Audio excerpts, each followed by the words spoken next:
made it to Sumeru, our next objective should be to head to Sumeru City and find a way to meet with Lesser Lord Kusanali.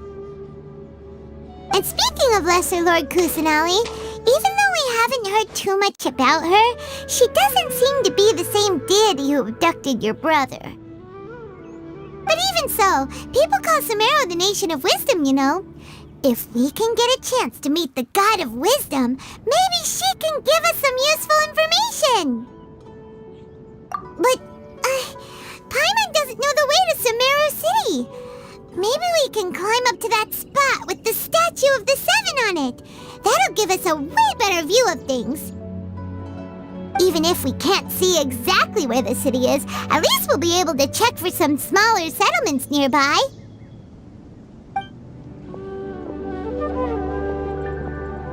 Wait a second! Look! There's someone up ahead! Perfect timing! Now we can just ask for directions rather than wander around like lost adventurers. Hey there! We're not from around here and seem to have gotten a little lost. We'd like to ask for some directions. Huh? Did they not hear Paimon? Hey! You over there! Could you give us some directions? Huh?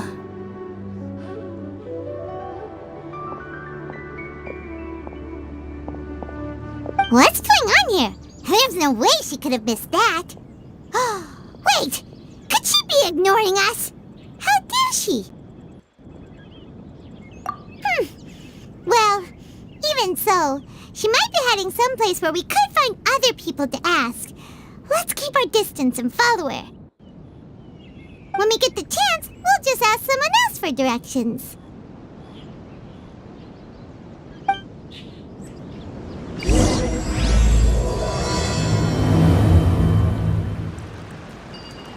Come on, let's follow her.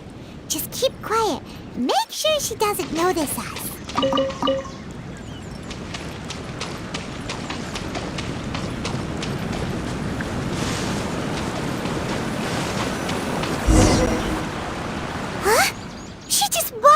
Small waterfall and then suddenly vanished.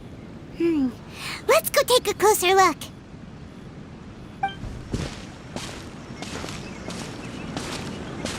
Paimon thought this cave would lead to a village or something, but it looks like that's not the case. Look, she's sitting over there. Wait, she couldn't possibly be living here, could she? What should we do now? Do we try asking her for directions again? It looks like she's meditating or something. If we bother her now, she probably wouldn't let us off very lightly. Oh! What a lovely smell! It's coming from that sensor over there. This is definitely not your typical place to call home, but at least it smells nice. Maybe living here wouldn't be too bad after all.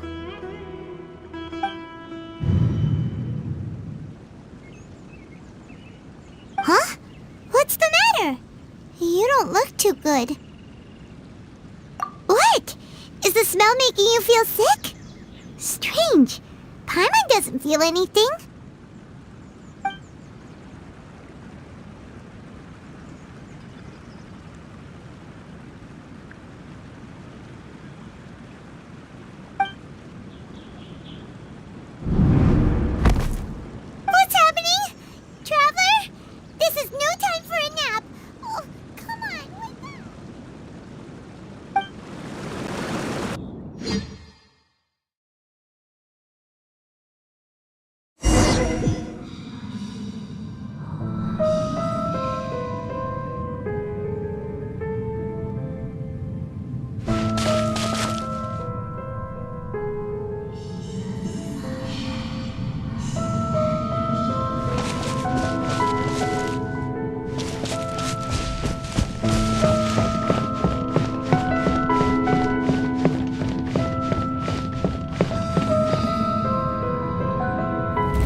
can relax.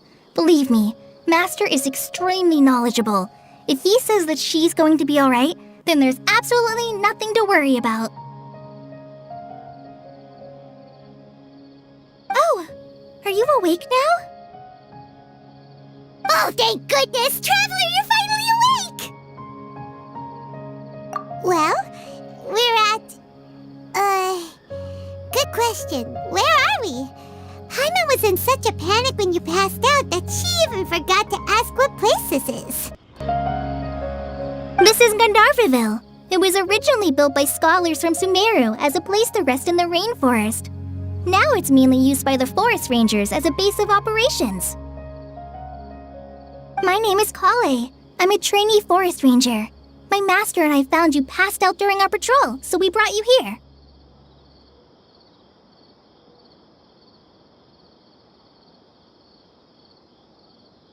Oh, no things are necessary. I didn't do anything really. By the way, how are you feeling now? Any discomfort? Oh, that's Master's herbal medicine you're tasting. He gave you some while you were unconscious. Before I forget, Master mentioned you should take more medicine once you wake up.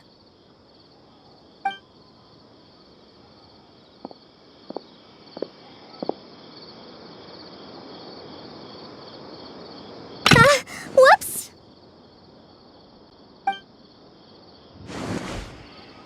Kale, what's the matter? Were you trying to retrieve the medicine? As I've already told you, you must be careful with these. All right, I'll get it for you once I'm finished here. Sorry, Master. Now, the guide to Avidya Forest's edible fungi is clearly posted on our bulletin board.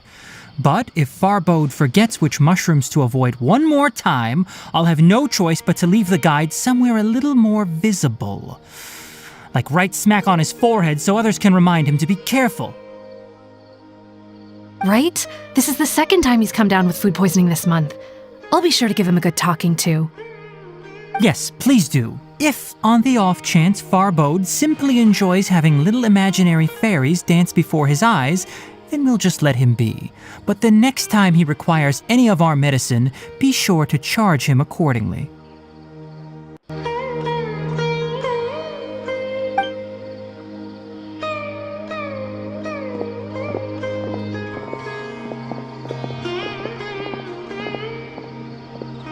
So, how are you doing? Feeling better? Oh, this is my master, Forest Watcher Tainari. He is chief officer over all the rangers here in Gandharvaville. I already informed Paimon about the reason you fell unconscious earlier, but now that you're awake, let me explain it for you as well. It is common practice for Sumeru scholars of certain darshans to dedicate themselves to training and meditation in isolated areas, particularly the nearby forests. While meditating, they use a certain incense known as spirit borneol to help calm their minds as they enter a state of deep rumination. In hopes of asking directions, you two followed a scholar named Hypatia into her cave. The incense you smelled inside was the spirit borneol I just mentioned. That incense typically has no effect on most people, but for a very select few, it can have profound effects on one's cognition, as you experienced firsthand. Does that make sense? Very good. Now, answer me this. Did you feel anything after passing out? Say, any out-of-body experiences? Or did you see anything while unconscious?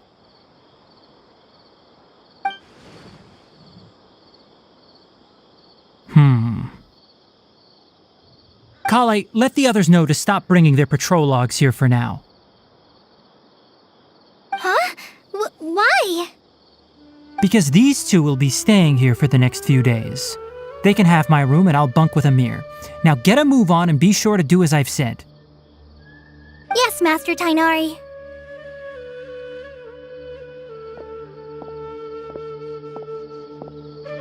Wait, hold on a second.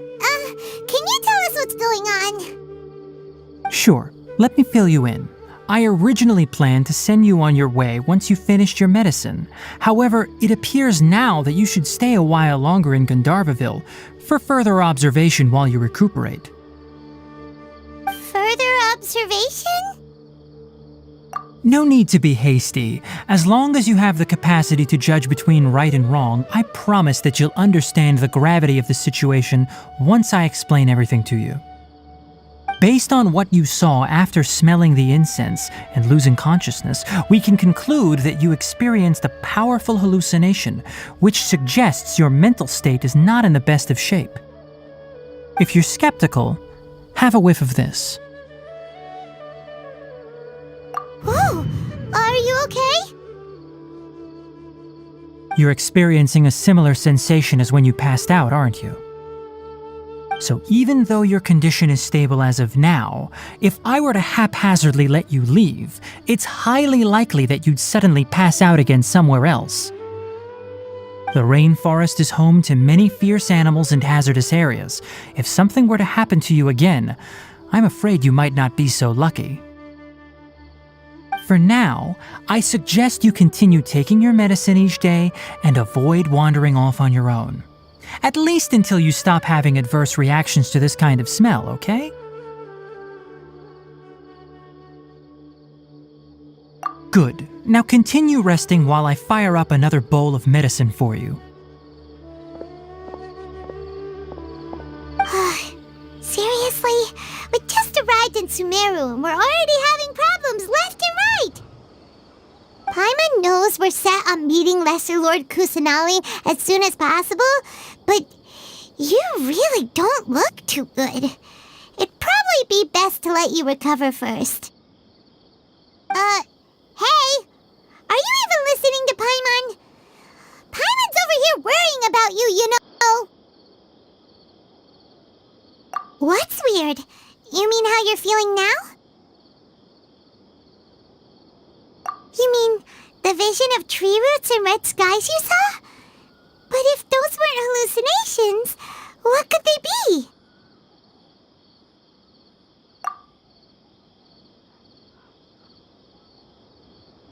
Well, considering how unique you are, Paimon trusts your judgment here. But why didn't you say anything about it to Tighnari? If he misjudged your condition, then there's a chance you could get worse, right? Huh? You mean that Tighnari already knows that what you saw weren't hallucinations? But if that's the case, why would he try to hide that from us? Oh, Paimon gets it now. That explains why you were so quiet earlier. Well, that settles it then. We'll stay here to rest up and figure out what's going on with your hallucinations. But it seems like asking Tighnari might not be an option anymore. What do you think we should do? Good idea. Kale's pretty friendly. We can ask her tomorrow about what she knows regarding the Dendro Archon and customs in Sumeru.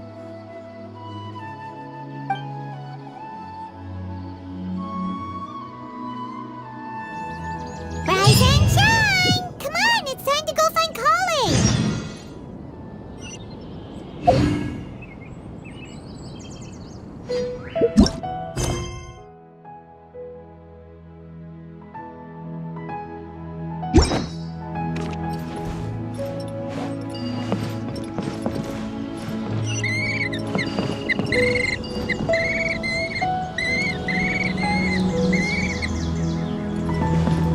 Elazar is a truly troublesome. How many Rupesha mushrooms do we sell?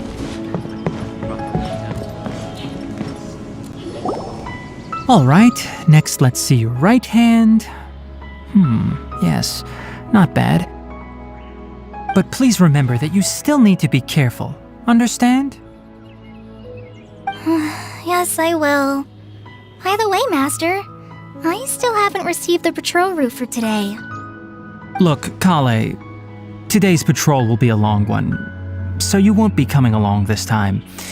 Besides, there's a chance we may encounter... well, you understand. But I have a vision too! I useless to everyone now? Don't talk like that, Kale. This is not something you need to be worrying about right now. Ah, there you are. Feeling any better?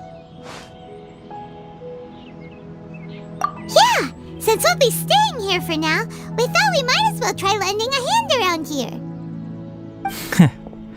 Seems you're not the type to sit back and take it easy for a while, huh? In that case, perhaps Kale could take you two for a patrol south of Gandharvaville for the day. And if you're feeling up to it, you can be responsible for cleaning the Statue of the Seven. Tighnari, we're ready to head out. Roger, I'll be right there. All right, we'll be heading into the forest now. I'll leave any further details to Kale. Yes, you can count on me.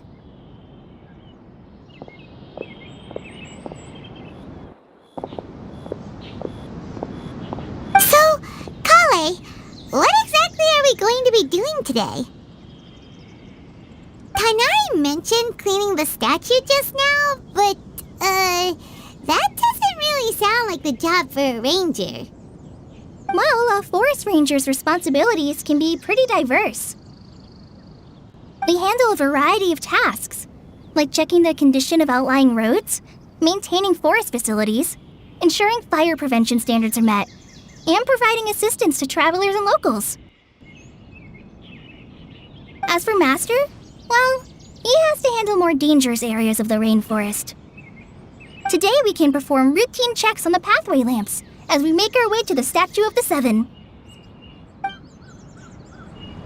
Paimon, traveler, this way! You can leave the task of checking the lamps to me. In the meantime, you two can keep an eye out for anything unusual.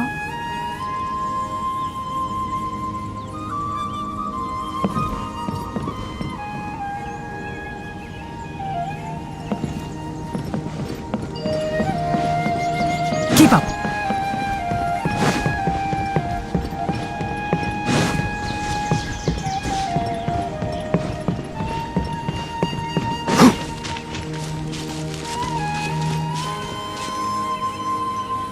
Nothing wrong with these two lamps.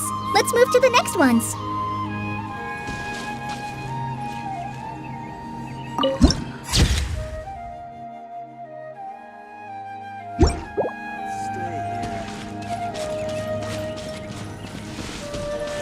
Oh, this lamp seems to be getting a little wobbly.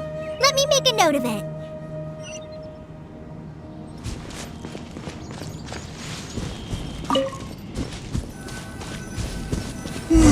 No problems with this lamp. Good.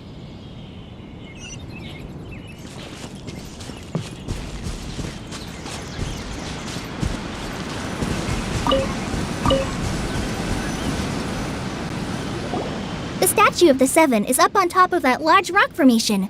You must have seen it when you came down this road before.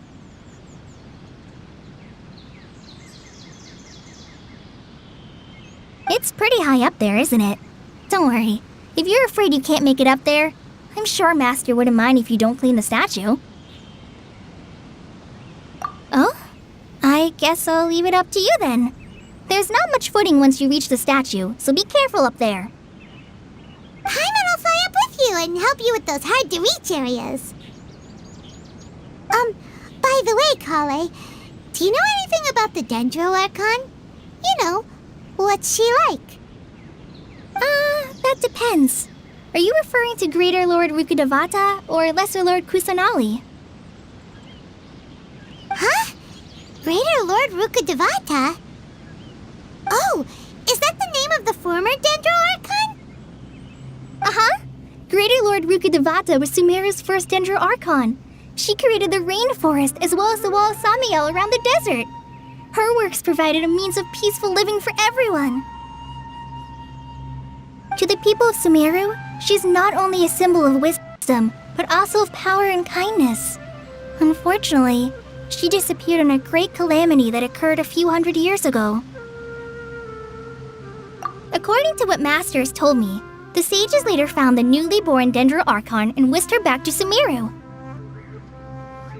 To celebrate the reinstatement of their lost deity, the sages dubbed her Lesser Lord Kusanali and let her reside in the sanctuary of Sarastana. Uh-huh. Then what happened? Well, and then... I'm not too sure what happened, to be honest. Huh? You're not too sure? But aren't you from Sumeru? Yeah, I'm from Sumeru. But... Maybe it's difficult to discuss this topic with strangers. If that's the case, then don't worry, we understand. No, it's not that. I'm not trying to hide something from you. Besides, I don't consider you two strangers. Because you two know Amber, right? Wait, Amber? You mean... Yes, that's her. I once lived in Mondstadt for a while, and she helped me a lot during that time. You could even say that she helped me become a new person. There's no one like Amber. She lives life to the fullest while always adhering to her strong sense of justice.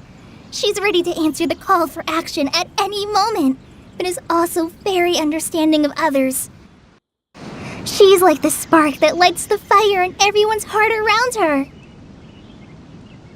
If you ask me, she's a prime example of a true outrider. She's the first person anyone coming to Mondstadt will meet.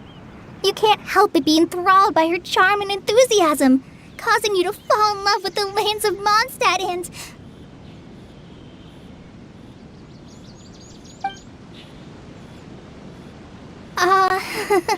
sorry. Paimon thought the work of Outriders was a little different from what you just described, but one thing's for sure, you really like Amber. Sorry. I was rambling on just now. It must have sounded kind of weird. It's alright, Kale. Knowing that you're a friend of Amber somehow makes Paimon suddenly feel a lot closer to you. So, how do you know that we've met Amber? Well, after I returned to Sumeru, Amber and I have stayed in touch by writing each other letters. In one letter, she mentioned that Mondstadt was attacked by a fearsome dragon, but the city was saved by a mysterious blonde traveler and their floating companion. I knew you two were the ones she mentioned in the letter the moment I saw you. But, considering everything you've been through that day, I thought it'd be inappropriate to bring it up. Ah, so that's how you knew. Yep, so please know that you two have my complete trust, really. I wish I could tell you more about the Ginger Archon, but I have been away from Sumeru for some time, and I haven't read any books. Sorry. That's alright. You've already helped us a lot. We had never even heard of Greater Lord Ruka Devata or the Sanctuary of Surasthana until you mentioned them. Oh, I'm happy that was helpful. There is one thing I want to ask, though. Why do you two want to know about the Ginger Archon?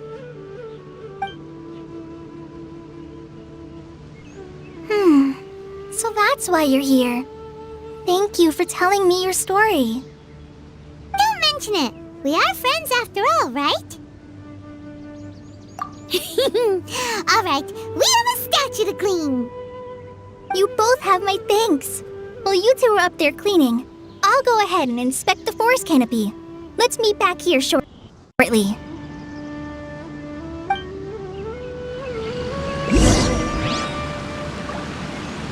I'm not a very good climber, so I'll just let you handle the statue. I'll go check the facilities up ahead. By the way, once we're done with our work here, would you like to chat some more?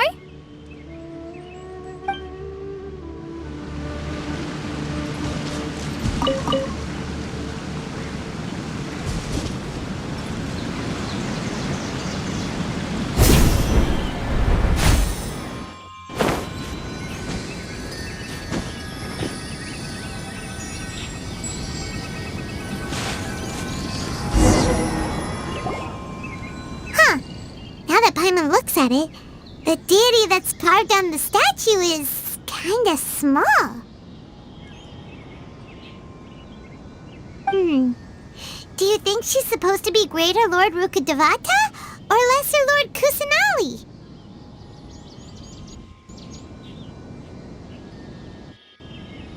You might be right.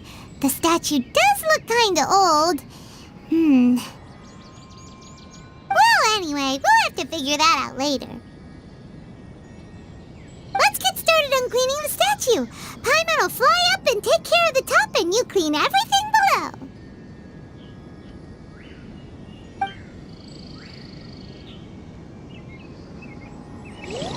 Nice work! That's one clean statue. Let's head down and meet up with Kale.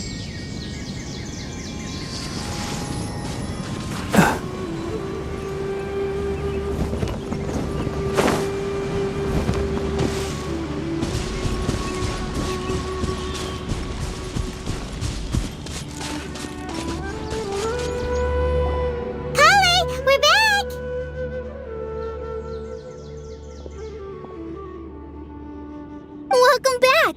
You must be tired after all that climbing. Let's take a little break. I brought some fruit and water for us. Yay! Food! What kind of goodies did you bring? Hey! Don't be a party pooper! It's not like Kale is a stranger or anything. Besides, the best way to compliment a chef is to show passion for their food. Xiangling taught Paimon on that. I prepared a nice portable dish that forest rangers like to eat called pita pockets. I hope you'll like them. Whoops! Ah! No! You dropped it on the ground! Not to worry. I wrapped a few layers of oiled paper around each pita. They should be fine. Oh, Paimon nearly had a heart attack there.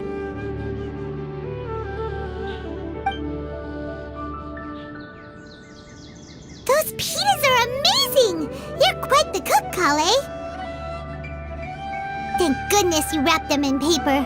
Paimon wouldn't have been able to sleep at night knowing something so tasty had been wasted. You really know how to compliment the chef, Paimon. Since you liked it so much, I'll be sure to give you a copy of the recipe sometime. I'll even include all my personal cooking pointers, so you'll be making your own pita pockets in no time. Yay! Thanks, Kale! It's hard to believe someone as diligent as you could have clumsy moments, too. Oh, I guess it happens from time to time. So, Kale, don't you think that Tainari's a little too strict with you? He won't let you touch anything without his permission. Paimon knocks stuff over all the time flying around the Traveler, but she's never said anything. Everyone has their clumsy moments. No, you've got the wrong idea about Master. Sure, he may seem a bit harsh at first, but with some time, you'll see that he's actually very kind-hearted. I've heard the veteran rangers say that Master is from some ancient and mysterious race that is known for their cunning wit and reclusive nature, but Master is actually very kind at heart. Oh, by the way, you've heard of the Academia, right? Well, there's a group called,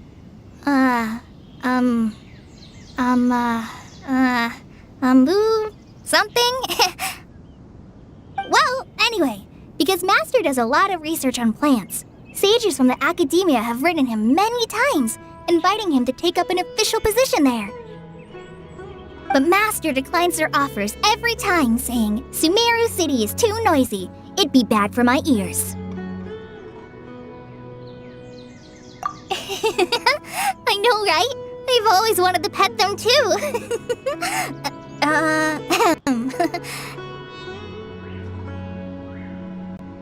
Anyway, Master could have easily left the rainforest to take up a position at the Academia, but he chose to stay here instead as a forest watcher, helping the locals every day and passing on his knowledge to trainees.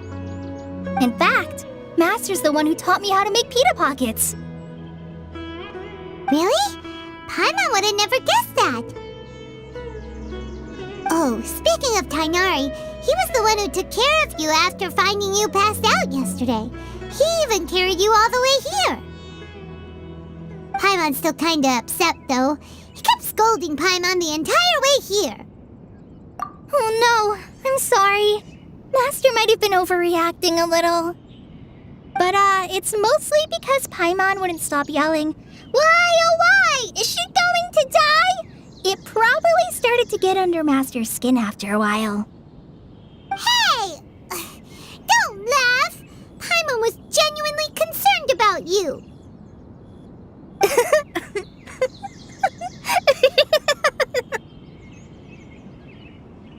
Hey! Now even Kale's starting to laugh. Ugh, that's it! Paimon won't forget this! It's time for some Paimonial wrath! No! Don't touch me!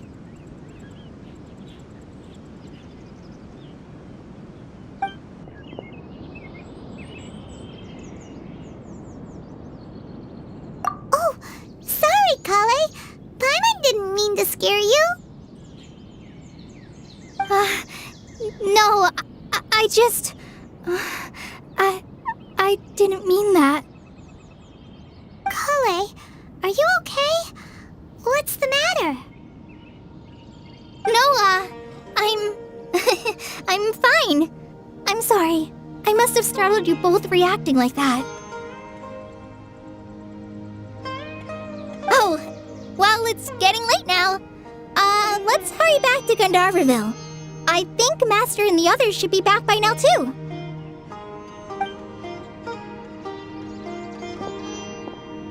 Huh? What was up with Kale just now? And why is she in such a hurry all of a sudden? Look, she's practically running back. Paimon can't even see her now.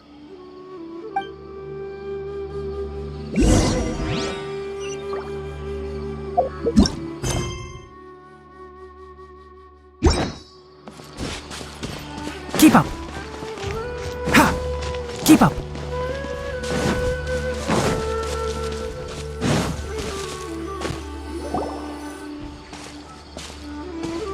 Ah, Traveler, you've returned. Yep, we're back. Have you seen Kale by any chance? Oh, Kale? Yes, I saw her go into her room just a moment ago. Oh, okay. Guess we'll just have to wait and talk to her tomorrow then.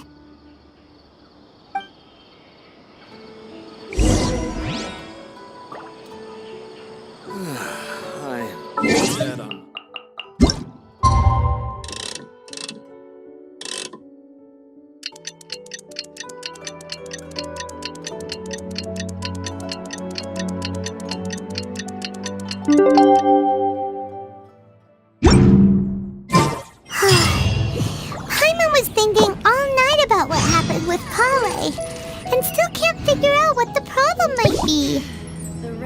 Maybe she's in a better mood now. Let's go check on her.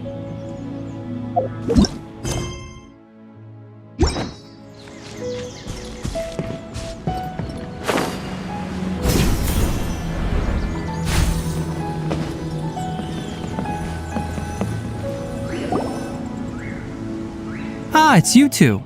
I was just about to go look for you. Huh? Tainari? What are you doing here? Where's Kale? I came to check on Kale's condition.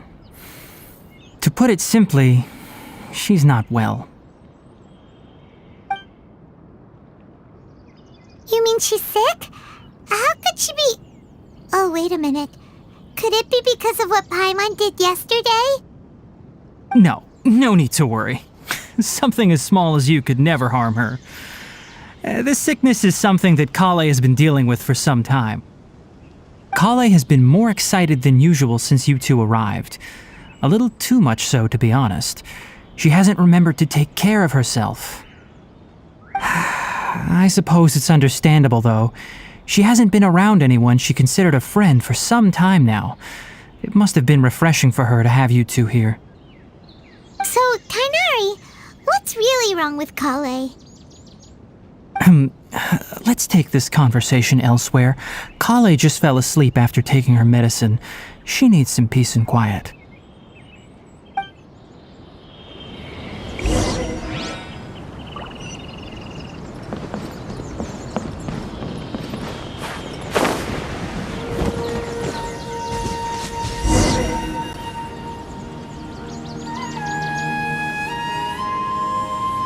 All right, let's continue our conversation here, shall we? To be honest, I hadn't realized that you're that honorary knight from Mondstadt until Kale told me just now. I've also heard all about your deeds in Liyue and Inazuma. So, just to clarify, what I'm about to tell you about Kale is not because of who you are or your past feats. Instead, I am going to tell you because... well, because Kale asked me to. And honestly speaking, I was against Kale revealing her past to you. But she insisted, saying you two treated her with sincerity and as a friend. So now she wishes to reciprocate the gesture. So, Tainari, what exactly is wrong with Kale? You said this is something she's been dealing with for some time. Just how serious is it? Right. Ever since she was a child, she's been afflicted with a disease called Elazar. Elazar? Yes, it's a disease unique to the lands of Sumeru. It is characterized by dark and hardened scales that form on the body. At first, the afflicted may only feel mild numbness on the affected area of the skin. However, as the disease progresses, one may begin feeling fatigued and even experience peripheral paresthesia. In its final stages, the disease strips a person of the ability to control their own body, and they effectively become completely immobile. That sounds terrifying. Wait, hold on. So when Kale seemed to be acting a little clumsy earlier, it was because... Correct. That would be the effects of Elazar, which is precisely why I do not want her carrying or holding anything, lest she ends up hurting herself. With appropriate treatment, the disease can be effectively controlled before it progresses to a more serious stage. However, there is unfortunately still no true cure for Elazar. Nevertheless, Kale's mother still hoped that there was something out there. She handed Kale over to an organization known as the Fatui after one of their members lied and said they had a cure. What? The Fatui? Ah, it appears you're already familiar with them. That'll save me some explanation. Anyway, the person who eventually rescued Kale and brought her to me for care said that she had been given to a harbinger known as the Doctor. I have no idea how this doctor managed to do it, but her case of Elazar was completely stable for all the years that Kale was with them. However, Kale's days with the Fatui were anything but pleasant. Kale is a resilient individual and always tries to appear cheerful, but her experience with the Fatui has left deep scars. Even now, she can still feel deathly afraid of someone touching her. Oh, Paimon had no idea Kale's been through so much suffering. Oh, by the way, Paimon, Kale wanted me to tell you that she's sorry for scaring you yesterday. She also wanted both of you to know that she's sorry for hiding her illness. She doesn't need to apologize. None of this is her fault at all. Well said. I hope you'll get a chance to tell her that in person the next time you see her. Kale once thought that it would be impossible for her to have any real friendships. I trust that you two will never let my trainee experience such emotional pain again. Don't worry, Tainari. We'll take good care of her. Well, it's not too serious at this point. She overexerted herself the last couple of days, which is what led to her breakdown this time. As long as she has taken her medicine and gets plenty of rest, she should get better. Though, I must admit that Kale's condition was much more stable when she first arrived here in Gandharvaville. She was interested in the work of the forest rangers the moment she saw us. I could see that she was serious about learning, so I felt compelled to ask her to join us. Her stamina has gotten much worse recently. Though a moderate amount of physical exercise is always necessary, I'm afraid the long-distance patrols are a little too much for her now. All right, now that I've told you about Kale's past, I think I'll head into the rainforest to find some ingredients needed for her medicine. I'll see you two later. Yeah, we'd like to do something to help Kale too. All right, but I must warn you two. The rainforest is a dangerous place, especially for someone who's still recovering like the Traveler. You must follow closely and listen to every instruction. No problemo. Let's go then. We'll be looking for a plant known as Nilotpala lotus. It's often used to help those afflicted with Elazar recover their energy. Hey, Tainari? Where exactly are we going to find this plant? Nilotpala lotuses can be found all over the rainforest, but it often grows right here around Gandharvaville. Given the name, it sounds like we should be looking for it in the water. You are correct. Nilotpala lotus grows in the water. When fully matured, they look like giant blue flowers floating on the water's surface. Quite an attractive species if you ask me. The large petals are actually the plant's leaves and sepals, which surround a very small flower. You should note that many of the plants found in Sumeru have names that are contrary to their species. Take the Kalpalata, for example. The plant is not a lotus at all, but rather a vine. And then there's the Sumeru rose, which is not a rose, completely contrary to its name. Oh, huh. Okay then. Note to Paimon. Never bring up the topic of flowers with Tainari.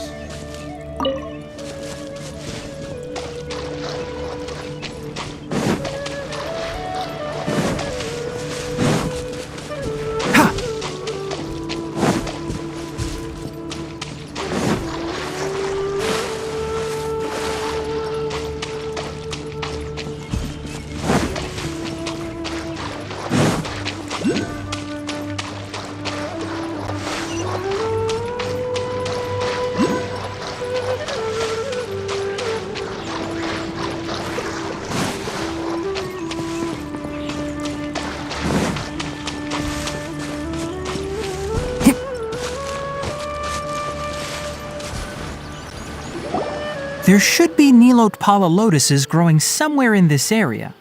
Let's split up and begin searching. If you could manage to gather 4 of them, that would be sufficient. We'll rendezvous here once you've gathered the needed amount.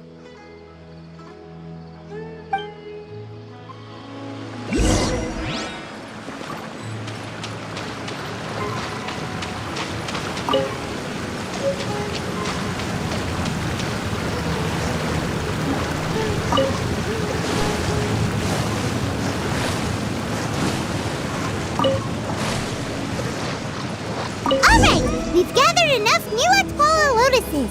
Let's head back to meet Tainari.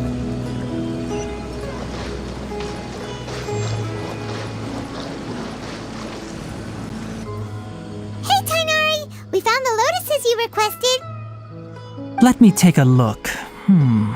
Good, very good. These are all excellent quality. I'm quite glad you two came along. Your exploration experience helped save me a lot of time here. It seems we even have enough time to stock up on some other things I need. Hey, Tainari! Oh, Tainari, someone's calling your name. They're dressed like a forest ranger. Ah yes, that's Amir and the others. But didn't they just set off not too long ago? What are they doing back so early? Let's go find out what's going on.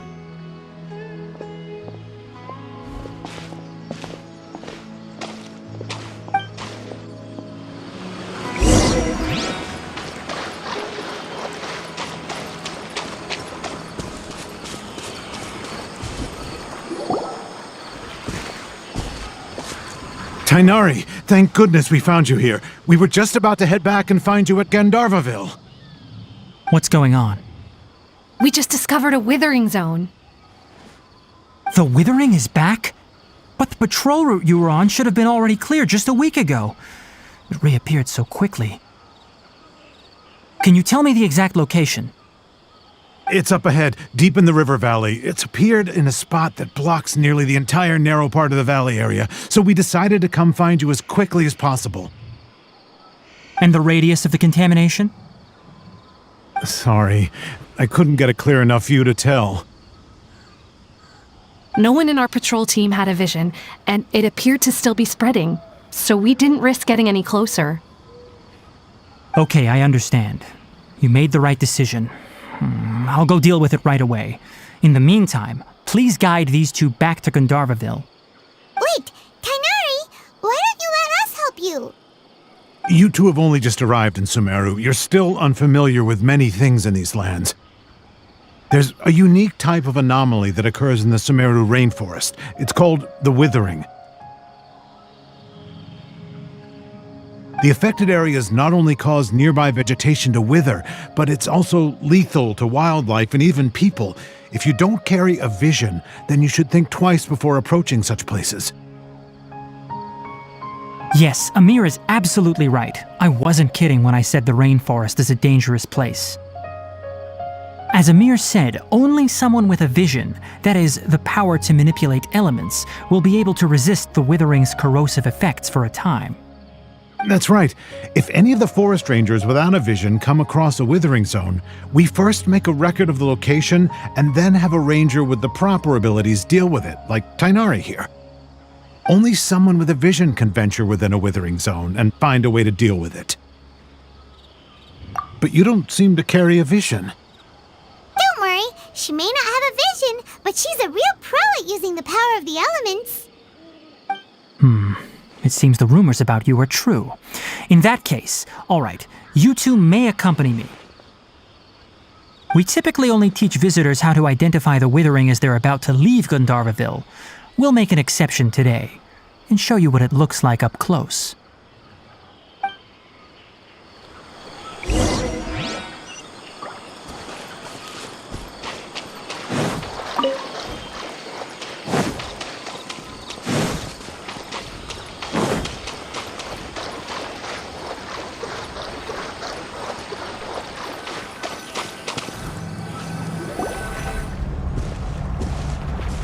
Stop. Don't move any further.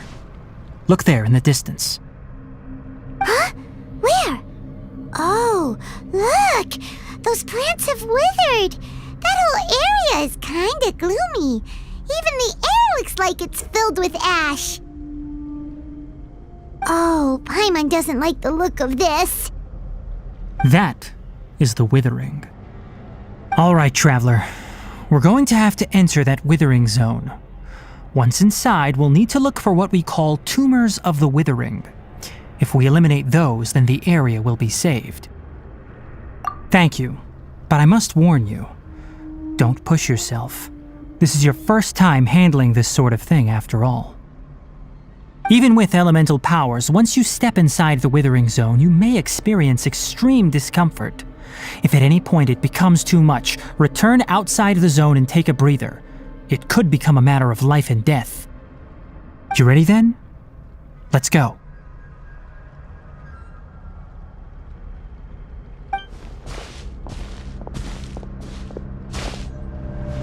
First, we must locate any branches sustaining the withering zone.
rainforest.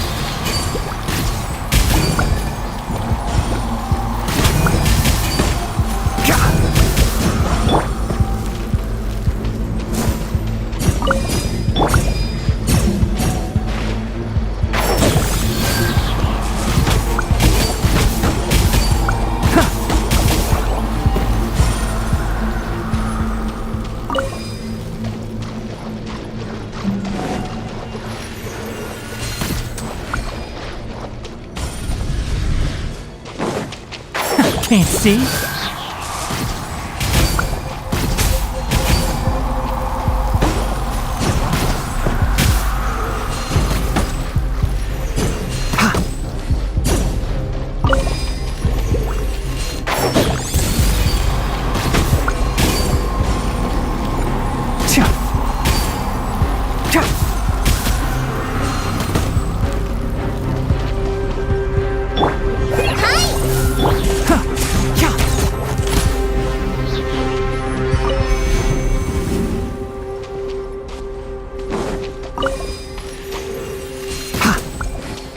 Great work. Now that all the branches have been cleared, we'll need to take care of the tumor.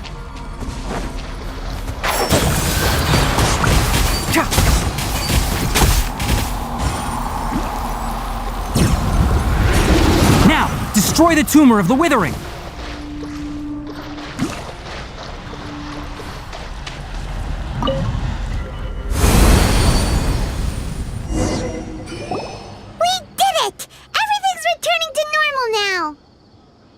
Yes, thanks to you two. We were able to quickly restore this area back to normal. Tainari?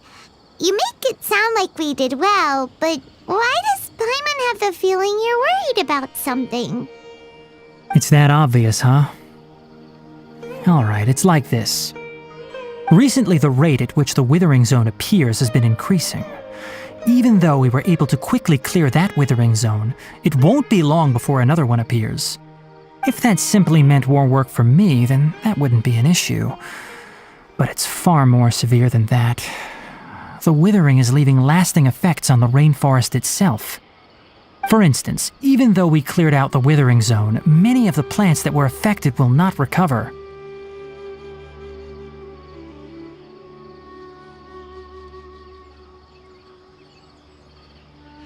This presents a crisis for the ecosystem itself. Many plants in the rainforest are already in decline, directly impacting the wildlife that depends on those plants.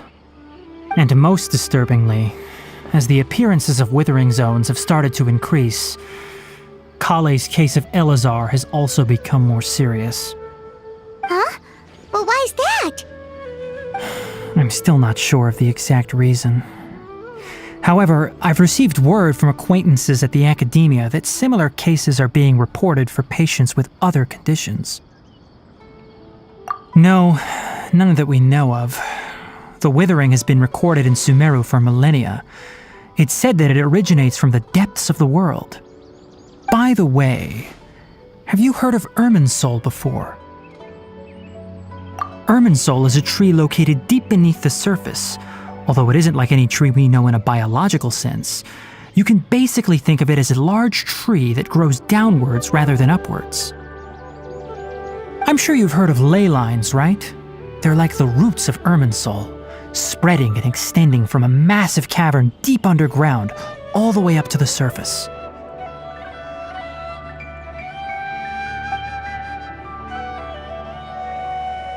Ley lines continually absorb the memories of this world, which are then funneled into Irminsul, allowing it to collect knowledge and wisdom from ancient times to present day. The Dendro Archon is known as the God of Wisdom because her consciousness is directly connected to it. It is also said that the Dendro Archon's power is a manifestation of Irminsul. And as for the Withering, its emergence is related to a disease that's affecting it. That's right. My ancestors learned of this from Greater Lord Rukkhadevata's familiars a long time ago. But even those mysterious creatures did not know of a cure for Irminsul. I'm afraid we rangers will be battling the withering zones here for a long time until a cure is found. All right, that's enough on this topic for the time being. Now that we've taken care of things here, it's time for us to head back to Gandharvaville.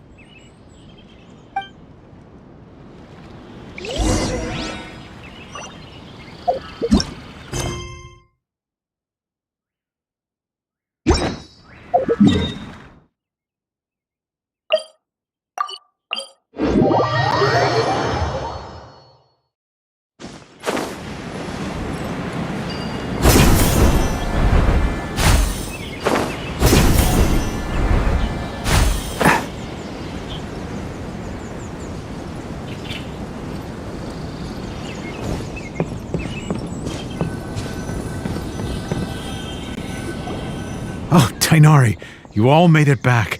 How did it go? The withering zone you reported has been taken care of. No need to worry. Huh. Wait, is that?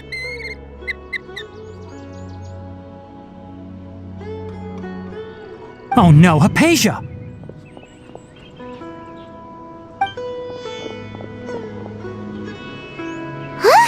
What's wrong, Tainari? This Duskbird is Hypatia's designated courier for urgent news. You do remember her, don't you? She's the scholar you and Paimon were following when you first arrived in Sumeru. Oh, her? How could we forget? So did something happen? Let me see what's written in the letter first. So what's it say? And what's with that weird expression on your face? Just let Paimon read it. Huh? All Paimon sees are 3 squiggly lines. Yes, allow me to explain. After we brought you from Hypatia's cave to Gandharvaville, Hypatia resumed her meditation. She must have just finished. It's been nearly 3 days since she's had anything to eat, and it appears she's forgotten to prepare some rations. This letter is her asking us for help. We need to go. What? You mean she's been sitting there for 3 days? Hey, wait, how did you know all that from just a few lines on the paper? Well, obviously because this has happened before. Last time she drew 5 lines, and by the time we found her... Well, I'd prefer not to remember that. Needless to say, Hypatia's been through worse, but we should still get to her as quickly as possible. I've got some emergency rations set aside for times like these. Paimon, Traveler, could you two bring these to her? Wait, you want us to bring her the rations? But will the Traveler be okay if her cave is still filled with that funny incense? Let's find out. Here, Traveler, take a smell and see. So, how do you feel? Huh? Really? You're not feeling even a little drowsy? But wait, how'd you know that she'd be okay this time, Tainari? Back when we were clearing the withering zone, I observed that she could adeptly manipulate the dendro element. I knew then that she would be fine. And if I may ask, when I was telling you two about Irminsol's ley lines, was what I described similar at all to what you saw while you were unconscious? That's correct. Those weren't hallucinations at all. Though I don't intend to apologize for deceiving you. Because what you saw is of significant importance, not just for the nation of Sumeru, but the entire world of Tevat. My forefathers were shown much favor by Greater Lord Rukkhadevata. We took an oath to protect this nation together with her. Now that that duty has fallen to me, it was part of my responsibilities to ascertain whether you could be entrusted with the fate of Sumeru. Now, after seeing you in action with my own eyes, you have earned my confidence, and I no longer feel the need to hide any secrets from you. When you passed out, your consciousness had connected directly with Irminsul. What you witnessed were actually real memories contained within Irminsul itself. I could try to tell you more, but it would be better if you went to ask Hypatia instead. Her focus on meditation and use of Spirit Borneol are aimed at establishing a connection with Irminsul, just as you did. That sounds nice and all, but will she really help us? Seriously, she completely ignored us the last time we tried talking to her. That was because when you ran into her, she was in a special phase of her training. During that time, she must avoid communicating with others. Please, wait here for a moment.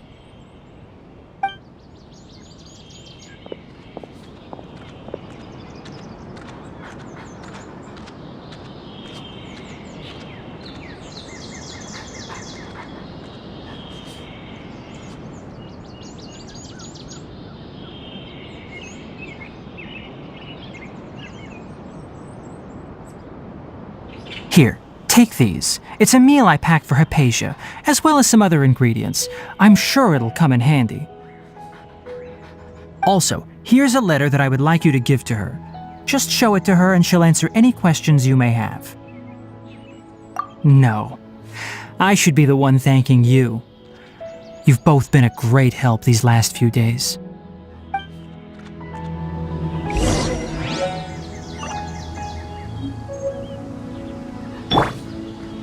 Anyway, please take good care of Hypatia. I'll go prepare Kale's medicine now. Using the Nilote Pala lotuses while they're still fresh will significantly boost their effectiveness. Rest assured, Kale will recover quickly as long as she has her medicine.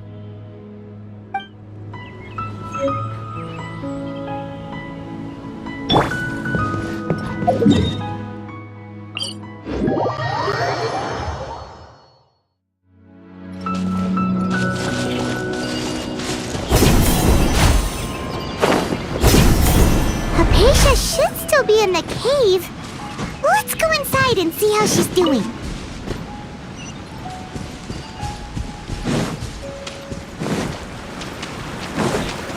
Keep up!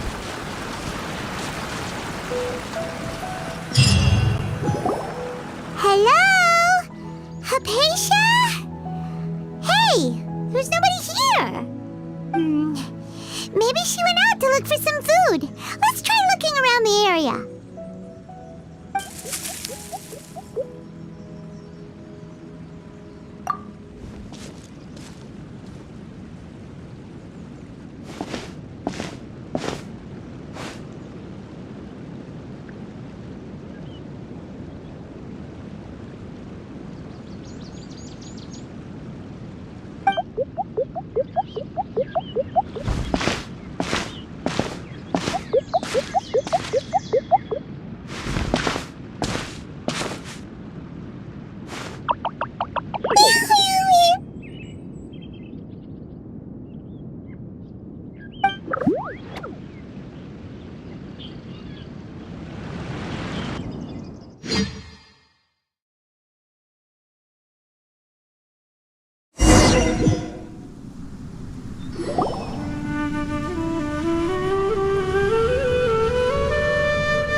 Hypatia, are you alright?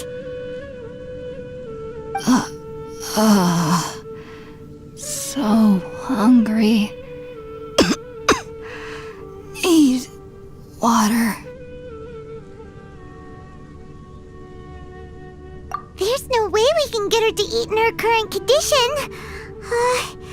Let's try finding some water first. Huh? Wait, why does it look super foggy outside all of a sudden? Anyway, let's go look around.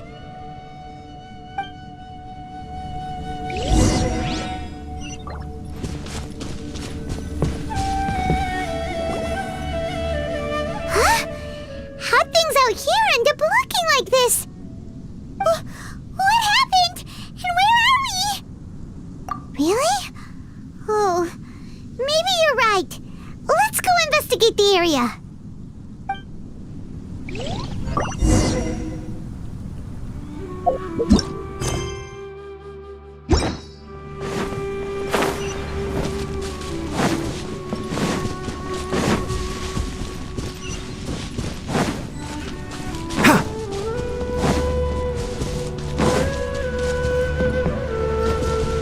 Wow, this place is huge!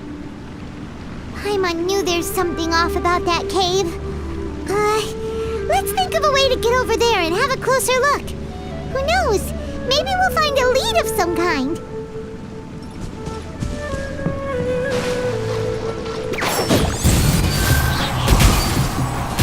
God!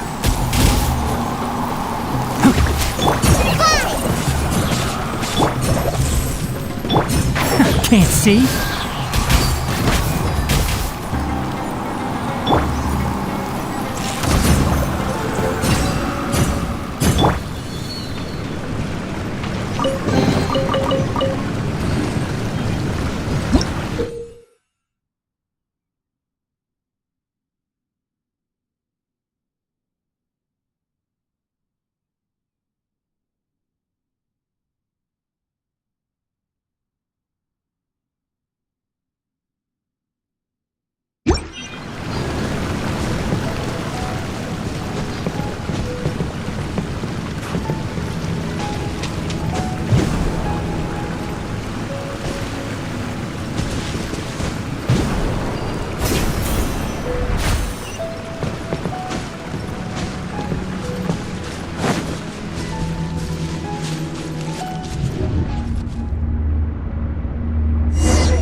Huh?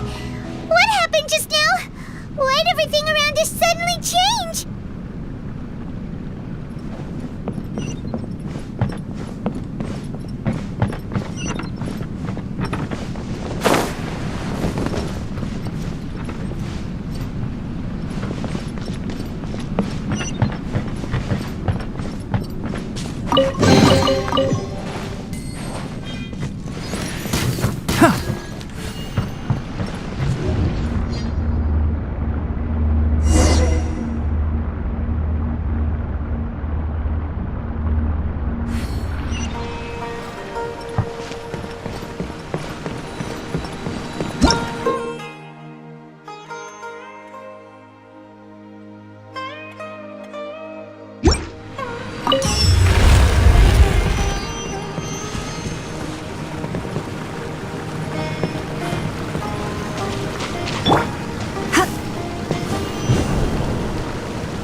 You're in for a little shock.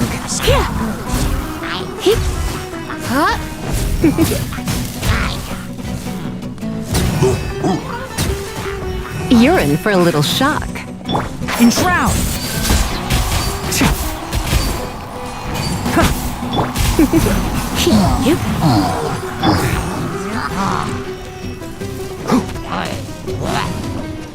Can't see? Come a little closer.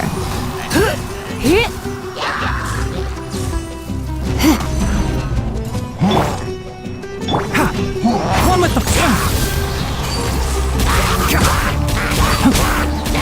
I'll uproot you! You're in for a little shock. You're in for a little shock.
into that is going on here? This place is getting weirder by the minute. Hey, what's the matter? You don't look so good.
Well.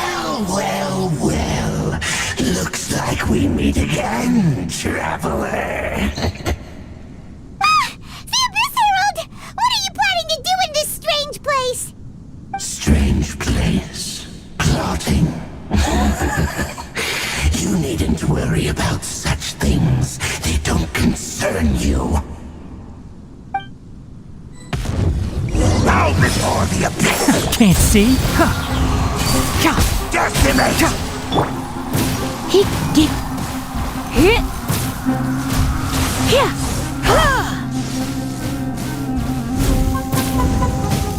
Abyssal roar! One with the forest!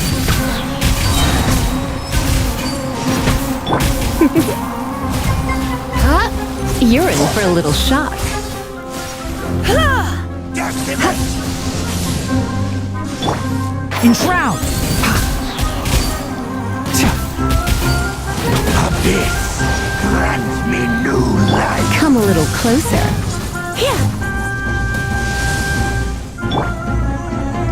Can't see?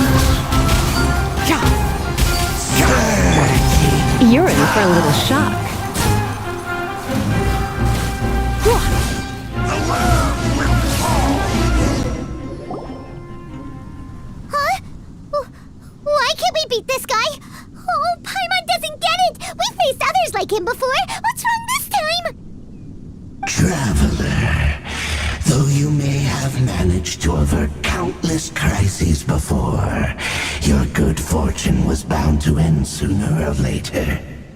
It's time you realize how weak and powerless you really are. Your brother. Oh, pitiful traveler. Are you really so ignorant? Or are you just living in complete denial? His Highness has long since forsaken you.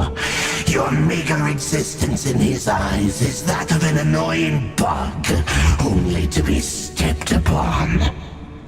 The bonds of love and family which drive you to find your sibling are utterly gone. Your journey is meaningless. But don't you fret now. Today will be your last. Now die!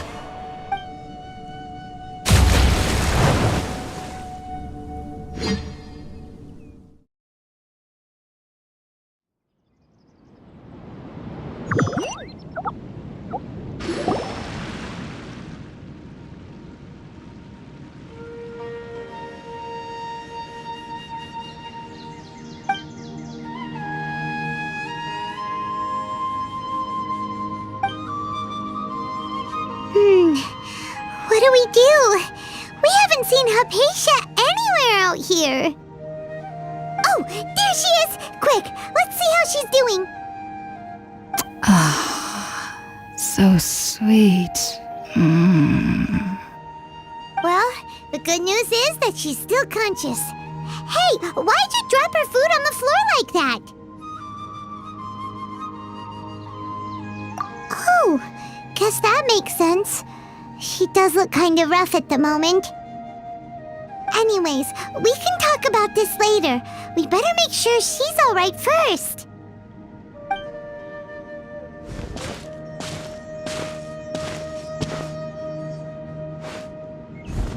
Whoa!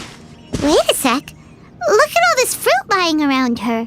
We can put that to good use.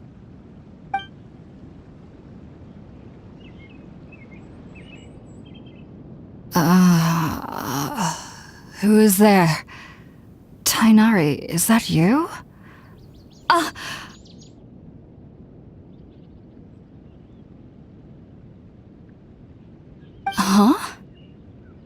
It's okay. You can relax, Hypatia. Tainari sent us here to bring you some food and water. Here, we have a letter that he asked us to give you.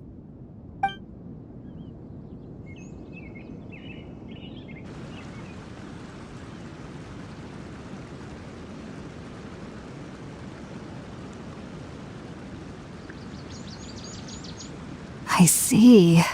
So, you're friends of Tainari. I apologize for all the trouble I've caused you. I'm grateful that you came so quickly to save me. You even brought all this fruit. Well, actually, we didn't bring the fruit. It was already here when we arrived. We were kind of wondering about that, actually. When we found you here, there was all this fruit lying around and even some juice dripping from your lips. How did you end up like this anyway? Oh, really? I seem to understand now. All the fruit was likely from my, neighbor. Must have come by and saw me like this. Your neighbor? You mean there's someone else living nearby? Oh? So you're able to see them too?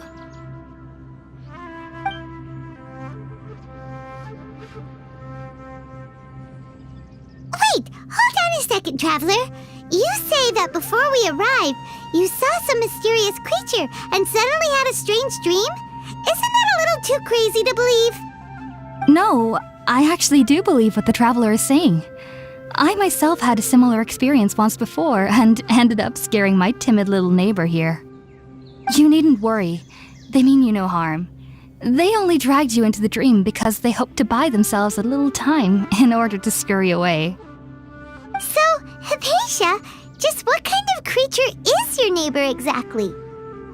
I'm not sure what it's called, to be honest. But I do know that they have some sort of deeper connection with the Dendro Archon. I know this because the first time I saw them was also the exact day my consciousness was able to form a connection with Irminsul. Even after I opened my eyes and stopped meditating, my heart was still pounding, and my mind was racing with all the knowledge that I had touched. And at that very moment, I suddenly noticed a small figure at the opening of the cave. In my curiosity, I began to walk over to the creature. They must have already been used to me living in the cave, because they didn't seem to mind me approaching them. They just kept doing whatever they were up to.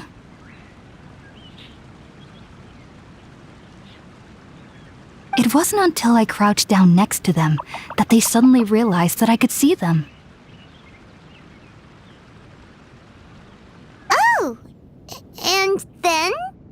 And then I had a dream. By the time I came to, they were nowhere to be seen. I was convinced they'd never show up again. But sure enough, I saw them nearby a few days later. And they weren't alone. I feel like they aren't as afraid of me as the first time I approached them. But I never would have expected them to save me. Yes, no doubt about that. By the way, Tainari mentioned in his letter that you had questions for me regarding Irminsul.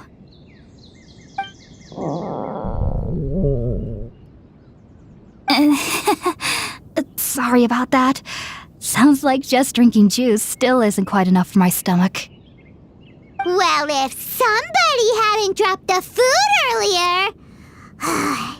Anyway, looks like we'll need to prepare something ourselves. Besides, Paimon's getting hungry too. Let's eat first and talk about Irminsul later. Alright, we're out, Traveler. Today's menu will feature sweet madame and a radish veggie soup. You'll love them, Hypatia. They're our specialties after all. Sounds good. I've never tried any dishes from other nations before. I certainly look forward to it. It's been so long since I've had a decent meal, too. To be honest, the last time had to be when Tainari came to visit.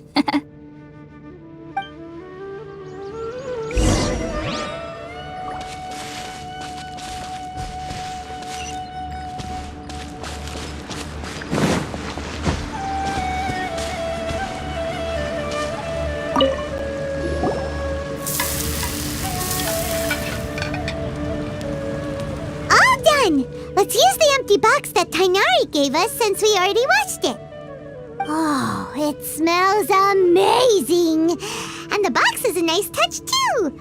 Let's go serve this up and start eating with Hypatia.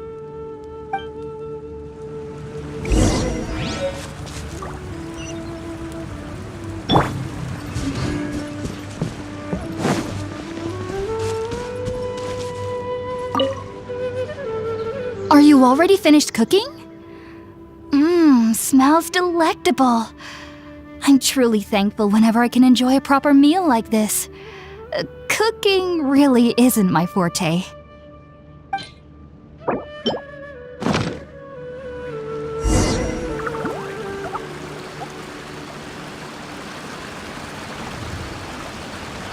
Even though everything you mentioned was in Tainari's letter, it's still hard to believe you were able to connect with Irminsul immediately after smelling Spiritborn eel for the first time.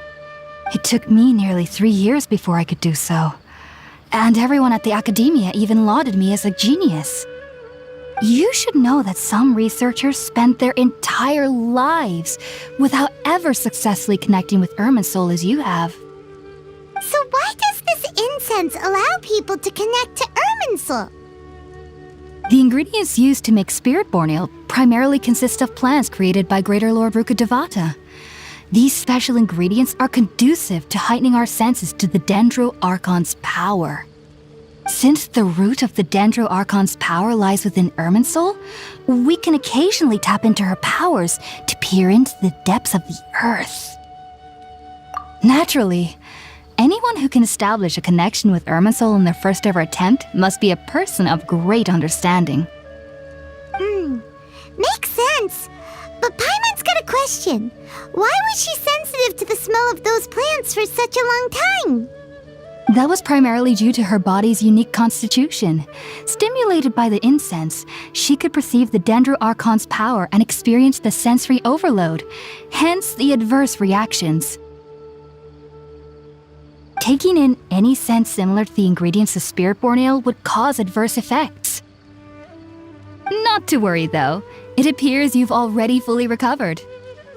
Technically, your body should still be sensitive to the powers of the Dendro Archon, but unless you're using intentional meditation techniques, the scent of Spiritborn ale should no longer trigger such reactions. Whew, well that's a relief. I must admit, I am quite envious of your abilities. Even if it meant suffering from pounding headaches for the rest of my life, I'd consider it worthwhile so long as I could connect with Irminsul at will. Whoa, you're really serious about this whole thing, aren't you? I am a researcher after all. As a member of the Ritaoist Archon at the Academia, my main area of research is the stars and their connection to the fate of living beings. But there is still so much we don't know, especially regarding the mysteries that lie in the starry skies. Which is why I must turn to the all-knowing Irminsul for answers. If only my perception wasn't so limited. Unfortunately, I cannot guarantee that my every attempt to attune with Irminsul will be successful, or that doing so will leave my consciousness intact. I am currently in the stage of training known as Satyavada life. Many researchers in Sumeru have lost their minds while seeking to attune with Irminsul during this stage. Sages have said that Irminsul contains divine knowledge, and touching such knowledge without the proper preparations and abilities will only lead to one's mind caving in on itself. That's why we meditate alone. We need to ensure that our minds will be calm while minimizing the possibility of involving anyone else. Whoa. So knowledge from Irminsul could be super dangerous. Don't you ever feel afraid of the risk, Hypatia? Of course I do. Especially during nights that are pitch black with no moonlight, and dead silent without even the sound of insects. However, I've been feeling better as of late. I don't get as scared anymore knowing that I have a little neighbor living nearby. I believe that being able to see them is a sort of blessing from the Dendro Archon. But what's strangest of all is that they're clearly an envoy of the God of Wisdom herself, and they have the curious power to make people dream. What's so strange about that? It doesn't sound so out of place for a divine being, does it? Well, it's strange because nearly nobody in Sumeru can ever dream. Oh, is that true? Yes, well, to an extent. Only children can dream in Sumeru. Adults, however, never do. The sages say that wisdom implies rationality, but that which occurs in dreams is often neither rational nor logical. Yes, if one struggles with anxieties, those emotions could influence their dreams. The fact that the people of Sumeru do not have dreams is seen as a blessing by the sages. They believe that Greater Lord Rukkhadevata, the god of wisdom, is keeping us away from the foolish delusions you encounter in your sleep. I was born into a family of scholars in Sumeru City. Ever since I was a child, my parents would always tell me that I'll know I've grown up once I stop dreaming.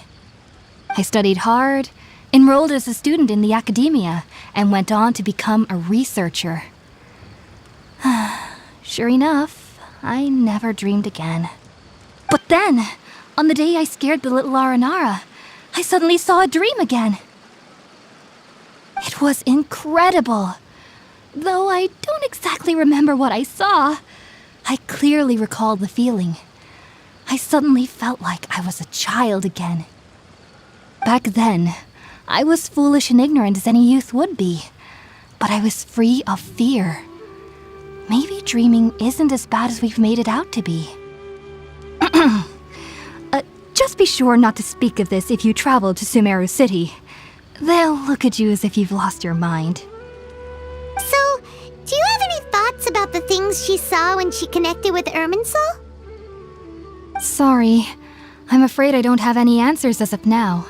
All I can say is that what you saw is a memory contained within Irminsul itself. World forget me. What could that possibly mean?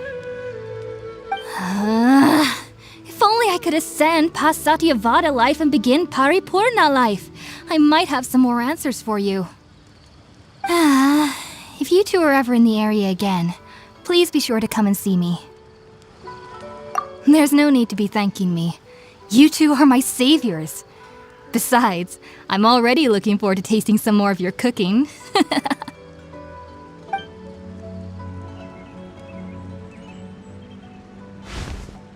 Now that we know Hypatia is alright and had the chance to ask her some questions, Paimon thinks it's about time to head back to Gandharvaville.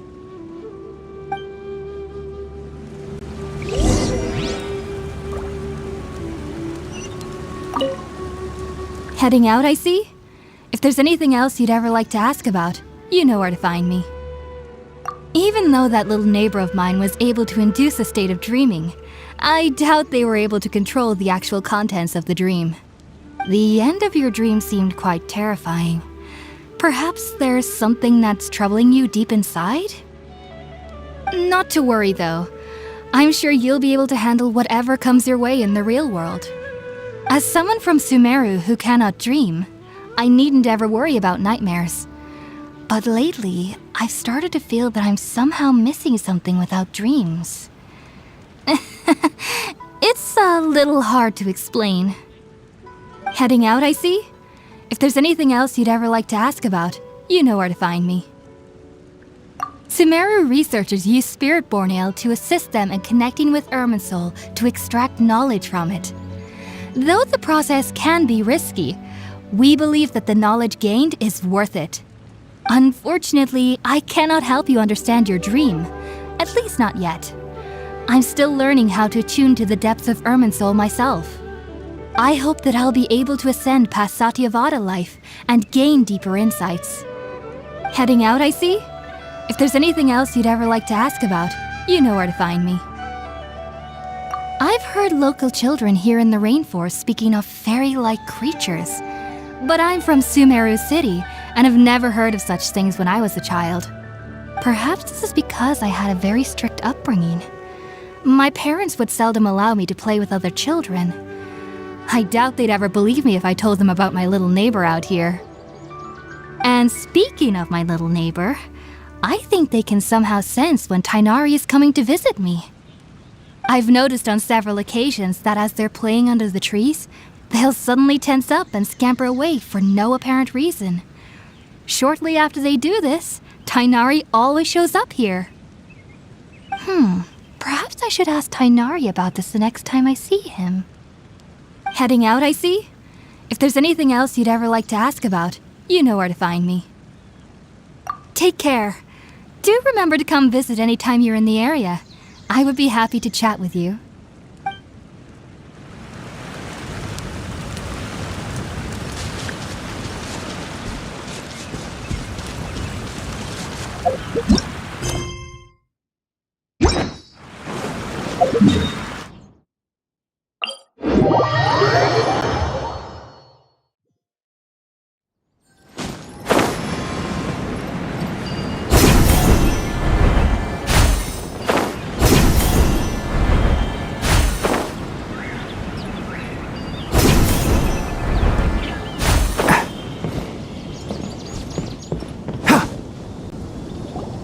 Think about it, Tighnari. Refusing to join is tantamount to burying your head in the sand. I understand that you're a forest watcher and that it's your duty to combat the effects of withering zones, but isn't it evident that such work is not a lasting solution to the problem? As Sage Kage clearly stated, your presence and guidance in Sumeru City is pivotal in finding a cure for Irminsul. How could you possibly refuse?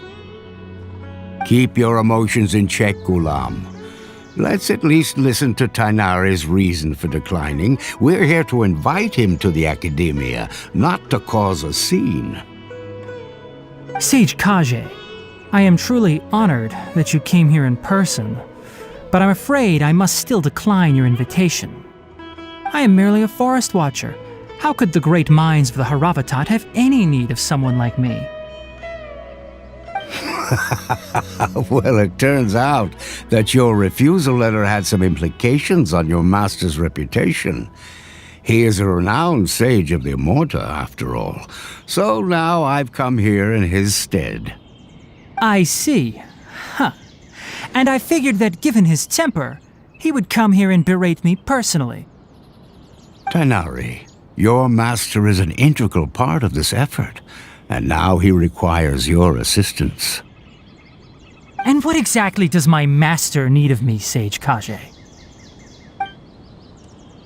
You'll know, once you've arrived in Sumeru City, that is. And how long will I be required to stay? There's no definite answer as of now. Do you mean to tell me that despite coming all the way here to Gandharvaville, you still can't answer the questions I laid out in the letter to my master? If that's the case, then I'm afraid I cannot give you a definite answer either. Tighnari, but you... So be it. Come, Ghulam, we're leaving.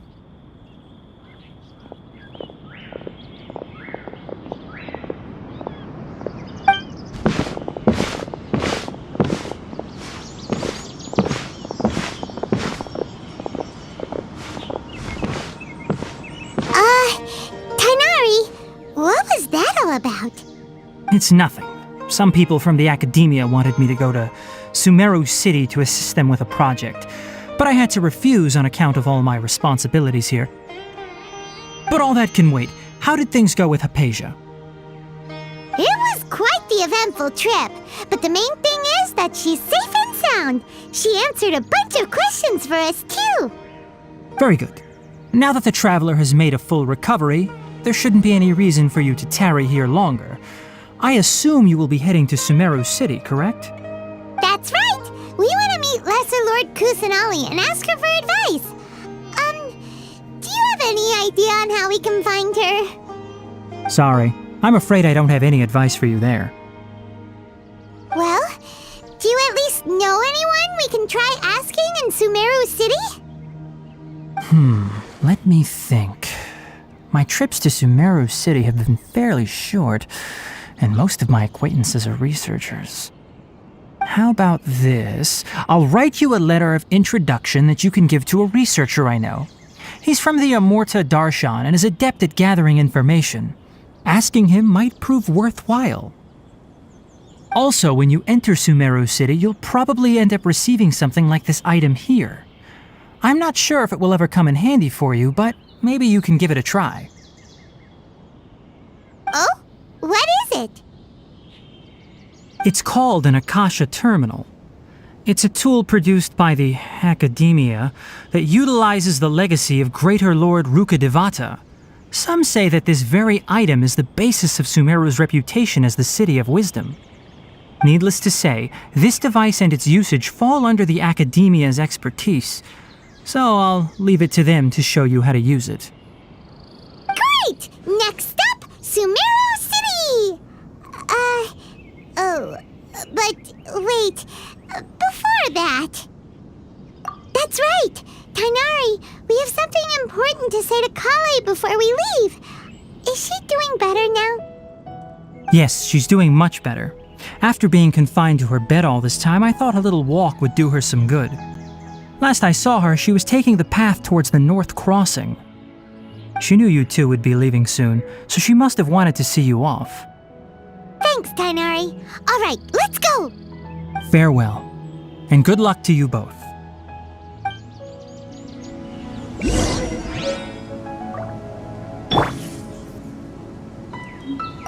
Kale is waiting at the northmost crossing of Gandharvaville. You should be able to find her there. Don't you worry about Kale. I'll look after her. I'll find a way to understand the relationship between the withering and her disease. Kale is waiting at the northmost crossing of Gandharvaville. You should be able to find her there. It seems there's a major project underway at the Academia, and my master has also joined the effort. But I can't afford to leave Gandharvaville now. Things are not going well here in the rainforest, and Kale needs someone to watch over her. Besides, I was never one for all the pomp and circumstance of life at the Academia. Given that my master hasn't come to give me an earful personally, it seems that my presence is not as sorely needed as they make it out to be. In fact, the letter he sent to me was uncharacteristically polite. Kale is waiting at the northmost crossing of Gandharvaville. You should be able to find her there. Farewell, traveler.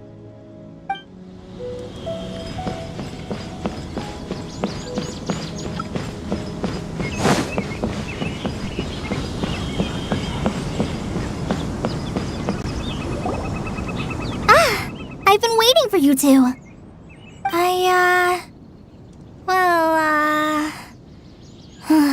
Never mind. I guess I should just wish you two a safe and successful journey. Thanks for waiting here just to see us off, Kale.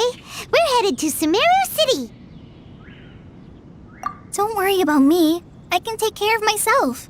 My condition won't be getting in the way of my duties. I want to be a forest ranger after all. It's up to me and the others to protect the rainforest here. And, I'm sorry. I should have told you both about my condition when we first met. I just wanted you two to treat me as a normal friend, not some girl that needs your sympathy. But I guess now I understand that the most important thing is for friends to be genuine with one another. There's no need to apologize, Kale. We should be thanking you for trusting us enough to be your friends and sharing your past with us. We're probably still gonna worry about your condition, but that's because we're friends and we care about you. Thank you. That means a lot. Before you leave, I have something for you. Oh? What is it? It's my recipe for pita pockets. I told you that I'd give you a copy, remember? My handwriting is a little, messy, so please don't laugh. Yay! Thanks, Kale. Now we can eat those scrumptious little pitas whenever and wherever we like. I hope that whenever you eat them, you'll both remember your time here in Gandharvaville. Well then, I, trainee Forest Ranger Kale, bid you both farewell. Please visit Gandharvaville again. The Rangers will always be ready to assist you here.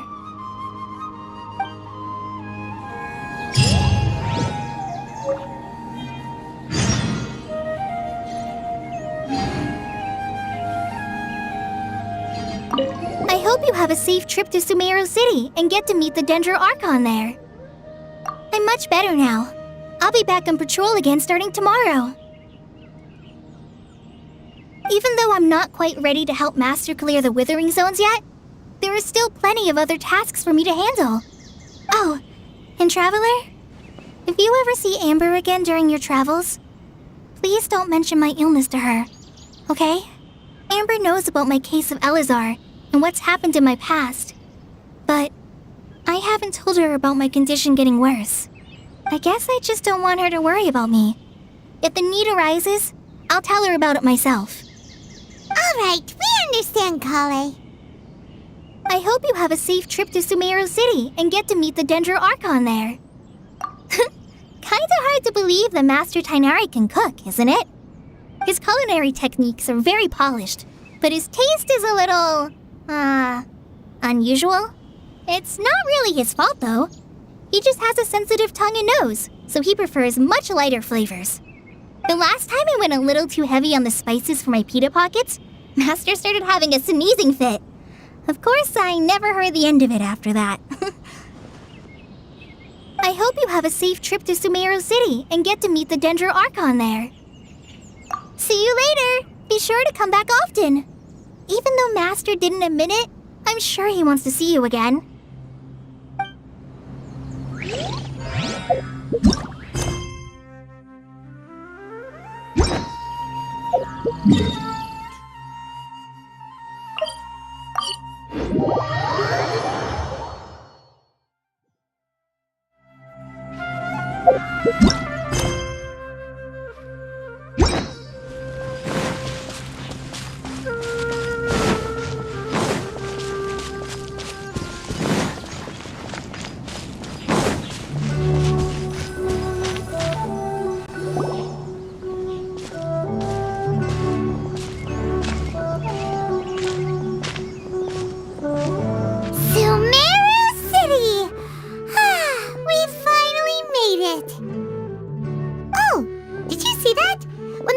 entered the city, something on their heads lit up.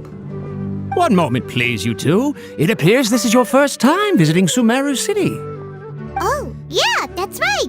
But how did you know that? Because there's currently no information on either of you in the Akasha. But no need to worry, that won't prevent you from entering the city. In fact, the Academia conveniently provides each traveler to Sumeru City with a device. Perhaps you two have heard of the Akasha before. It's our beloved Greater Lord Rukkhadevata's lasting legacy, a treasure trove of collected knowledge.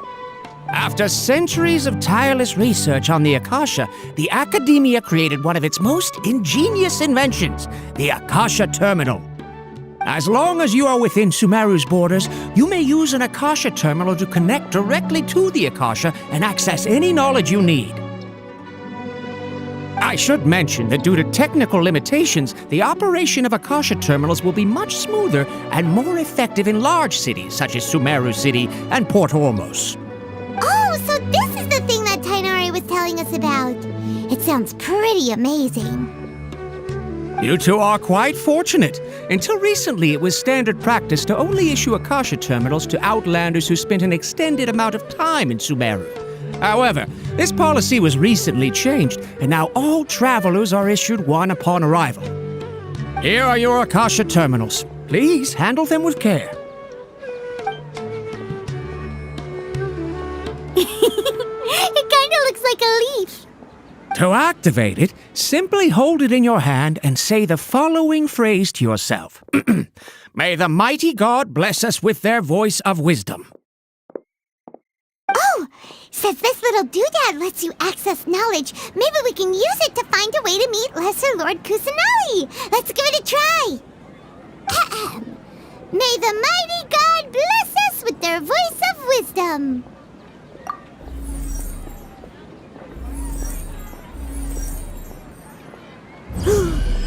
Whoa! Just now, something clicked, and Paimon suddenly knew how to use this thing. It seems all we need to do is concentrate on what we want to know, and bam! You get it. Oh, that'll come in real handy. Exactly. That is the power of the Akasha. And with that, let me officially welcome you both to Sumeru City. May the wisdom of the Dendro Archon always be your guide. Okay, now that we're in, we can check the Akasha about Lesser Lord Kusanali. Let Paimon try. 500 years ago, the sages found a newly born deity from within some scorched ruins. The deity now resides in the sanctuary of Surasthana. Seems pretty similar to what Kali was telling us. Okay, next, let's concentrate on asking how to meet her.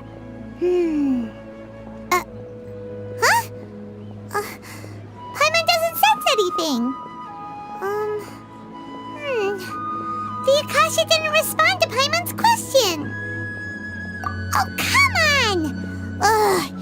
Focusing on this question feels like when you have something you're trying to remember and it's on the tip of your tongue, but you just can't think of it. Ugh, Paimon's brain is exhausted. Oh, smart idea. But what are you going to ask it?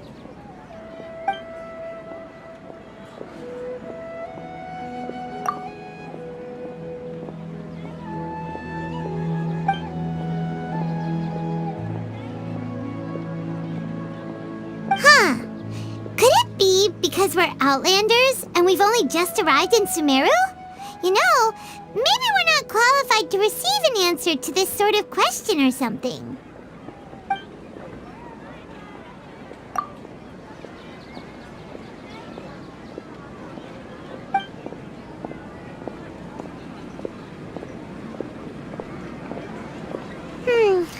You too? Well, glad it's not just Paimon.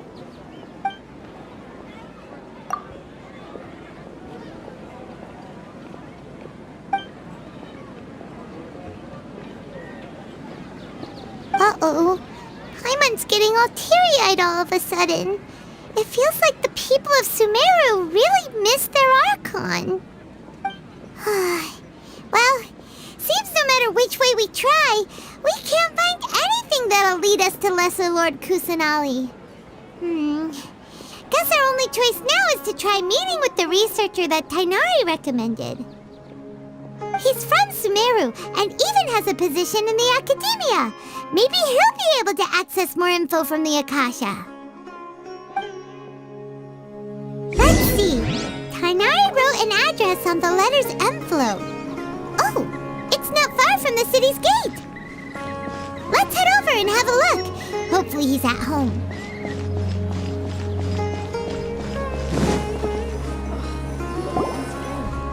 Hello, are you Rohawi? Yes, that's me. Can I help you? Great! You see, Tainari sent us here and... What? Tainari? Please, there's no need to say anything, really. Sure, I admit that the article I published last month wasn't my best work, and maybe the data didn't produce the most convincing results, but... Here! This is a letter from Tainari!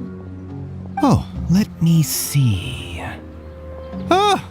Ooh, what a relief. You two nearly scared the life out of me. So, you two just have some questions for me?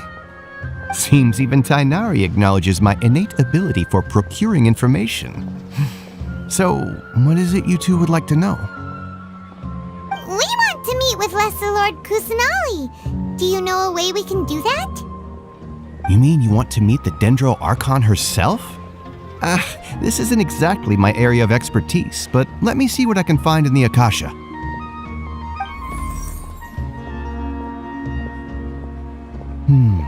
Sorry, the Akasha didn't respond to my query.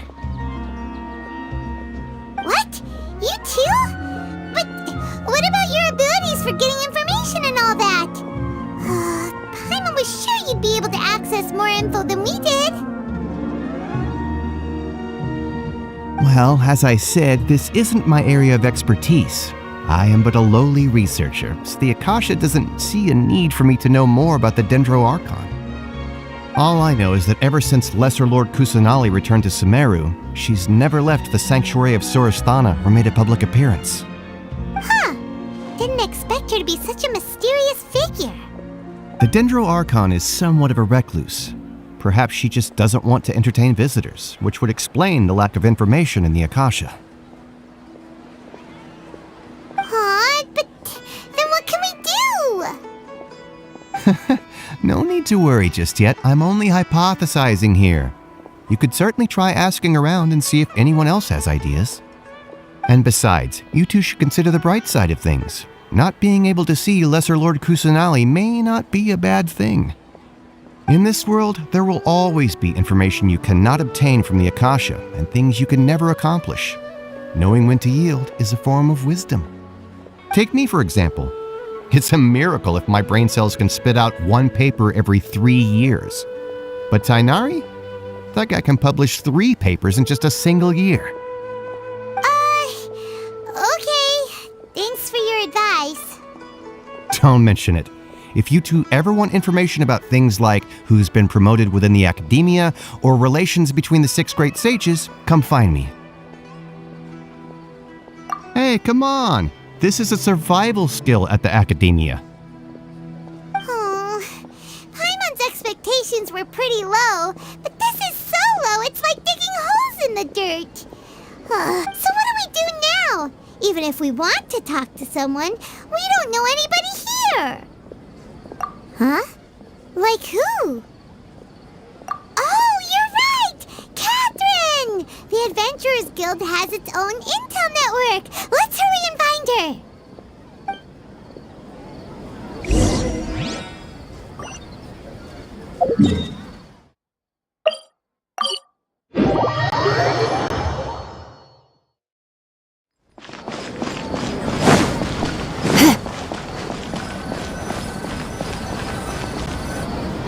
Ad Astra Abyssask.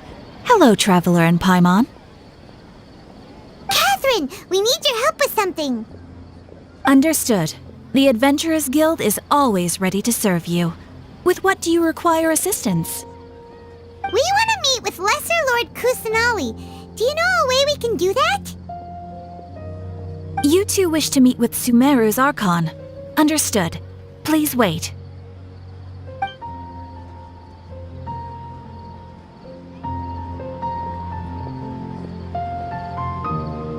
I apologize, but I am unable to call up any relevant information in the Akasha. I'm also unable to locate any pertinent information in my personal memory. Aww, another dead end. Well, if Catherine can't help us, then we really don't know anyone else to ask now. Please do not worry.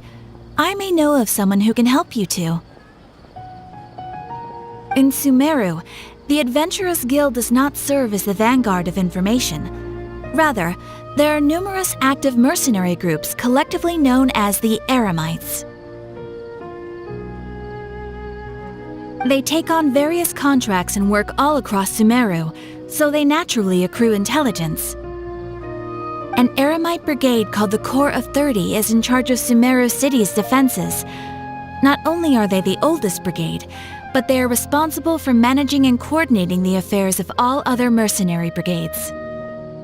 Corps of 30? What a weird name. Supposedly, they are named as such because their ranks numbered 30 at their inception.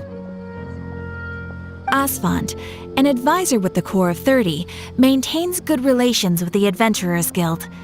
Though he's already retired, he and his words carry great weight within mercenary circles. If you'd like to get in contact with him, you can find him at the Corps of 30's headquarters, the Citadel of Regzar.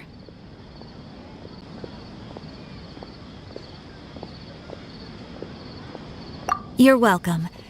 I wish you two the best of luck. We look forward to your exploits in Sumeru. Alright, off to the Citadel of Regzar we go!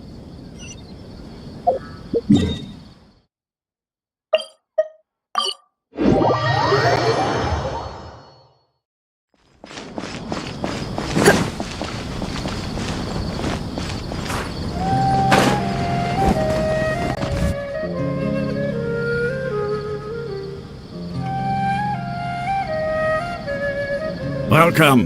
The Adventurers Guild told me to expect you two. It's nice to meet you, Asfand. We'd like to ask you about something.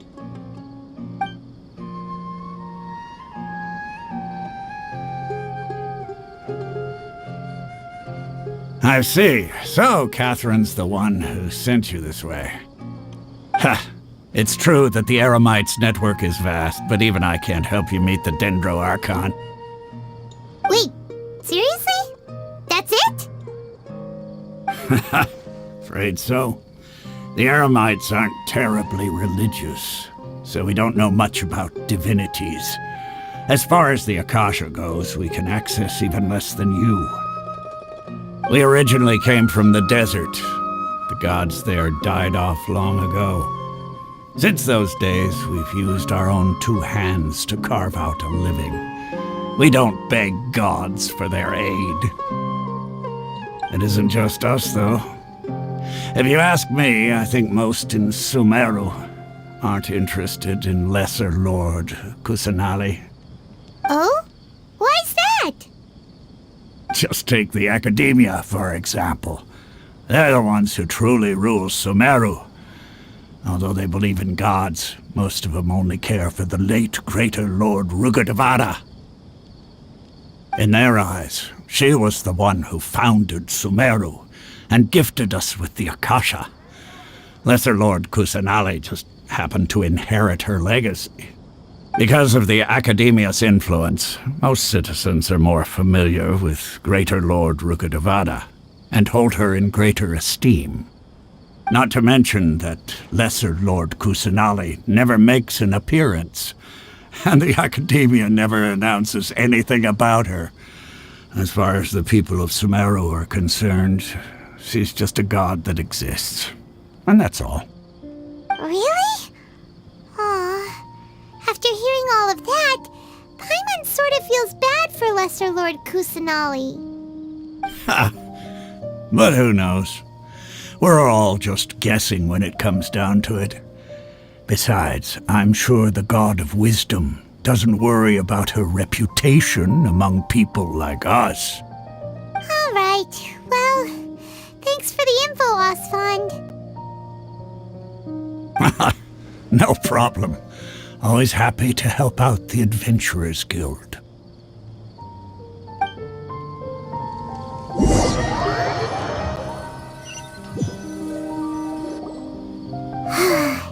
Seems Asfand was right about most people's attitudes here. Not only are they not interested in the Dendro Archon, they even say stuff like, if the Akasha doesn't think I should know, then I don't need to know about it.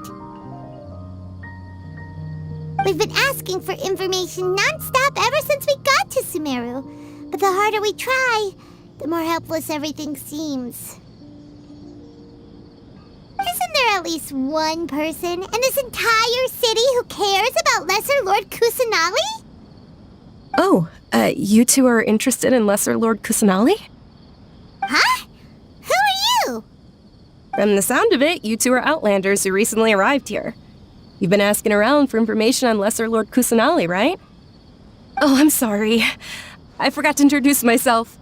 I'm Dunyarzad, one of Lesser Lord Kusanali's faithful followers.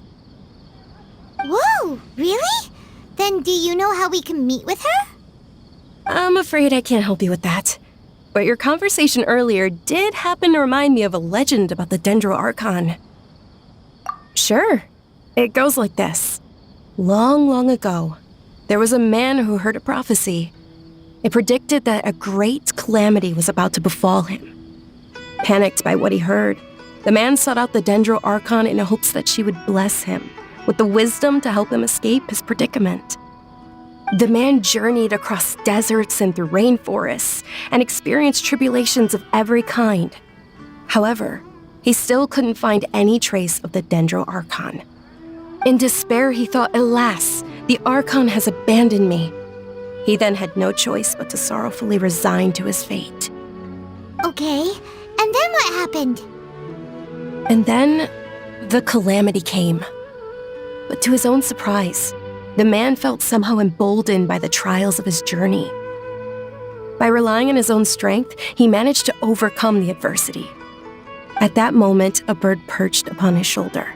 This bird was, in fact, an avatar of the Dendro Archon. She said, "O Archon Seeker, do you now understand? She and her wisdom have long been found by you. Along your journey, we were in every flower and blade of grass, every ray of sparkling sun, and every breath of dancing wind. So long as you continue to think and ponder, we'll be wherever you go." Yeah, thanks for the story! Paimon feels all warm and fuzzy inside after that. In a way, it seems like this story is also one of the Dendro Archon's avatars. Dunyarzad, since you worship Lesser Lord Kusanali, can you tell us anything else about her? Of course. So did you two know that, I'm terribly sorry, but it seems something's come up now. Let's chat another day.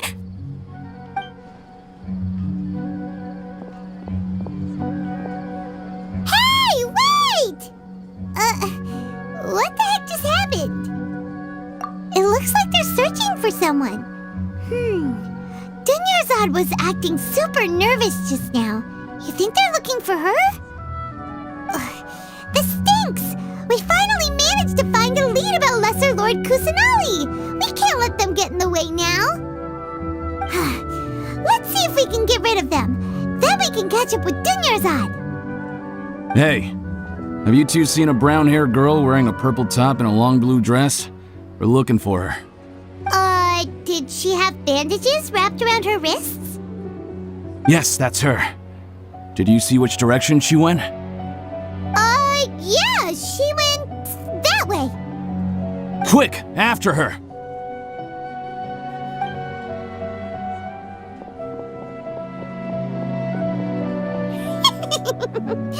That should keep him busy for a while. Let's hurry and find Dunyarzad.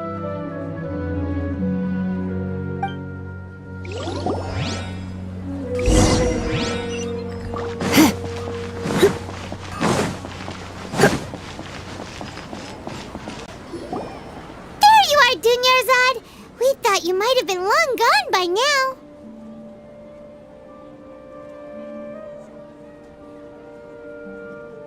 Oh, it's you two. Oh, you startled me there. You can relax now. We threw those people looking for you off the trail. Really? Thank you so much. Unfortunately, I believe there's still more of them out there looking for me. Uh-oh, looks like there's some coming this way. Huh? More of them? Then what are we standing here for? Run! No, wait, my body isn't in the best shape. It's difficult for me to run. Okay, sounds good. There's a tavern on the other side of the port we can go to. They probably wouldn't expect me to hide in a place like that. All right, let's move out. Stay behind us. We'll keep an eye out for anyone looking for you.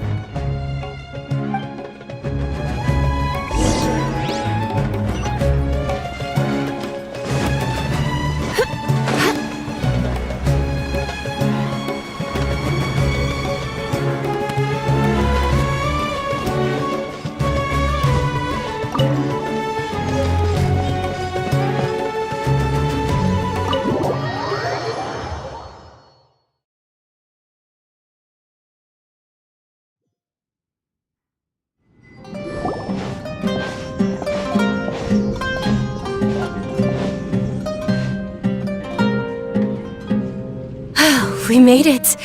Oh, they shouldn't be able to find us now. Wait, stand down, Dia.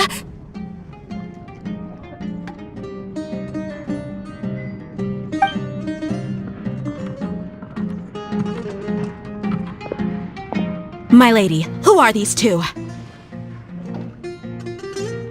They're travelers that I met on the street just a moment ago. They happened to notice that you were all searching for me, so they helped me hide. I see. In that case, you two should scram. There's nothing here for you. Wait a sec! Who the heck are you? And why are you shooing us away? I'm Miss Dunyarzad's bodyguard, here to see that she returns home safe and sound. My lady, let's get going. You've been gone for so long that your parents are worrying themselves sick. And if I refuse to go with you? It'd be easier for the both of us if you cooperated. But if you insist on not going, then I'll have to carry you like a sack of potatoes. Hey! Dunyarzad already said she doesn't want to go back.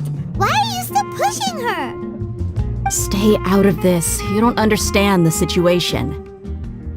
Sorry, my lady. Even though I'm your bodyguard, your parents are my employers. I have to answer to them. How much? Wait, what?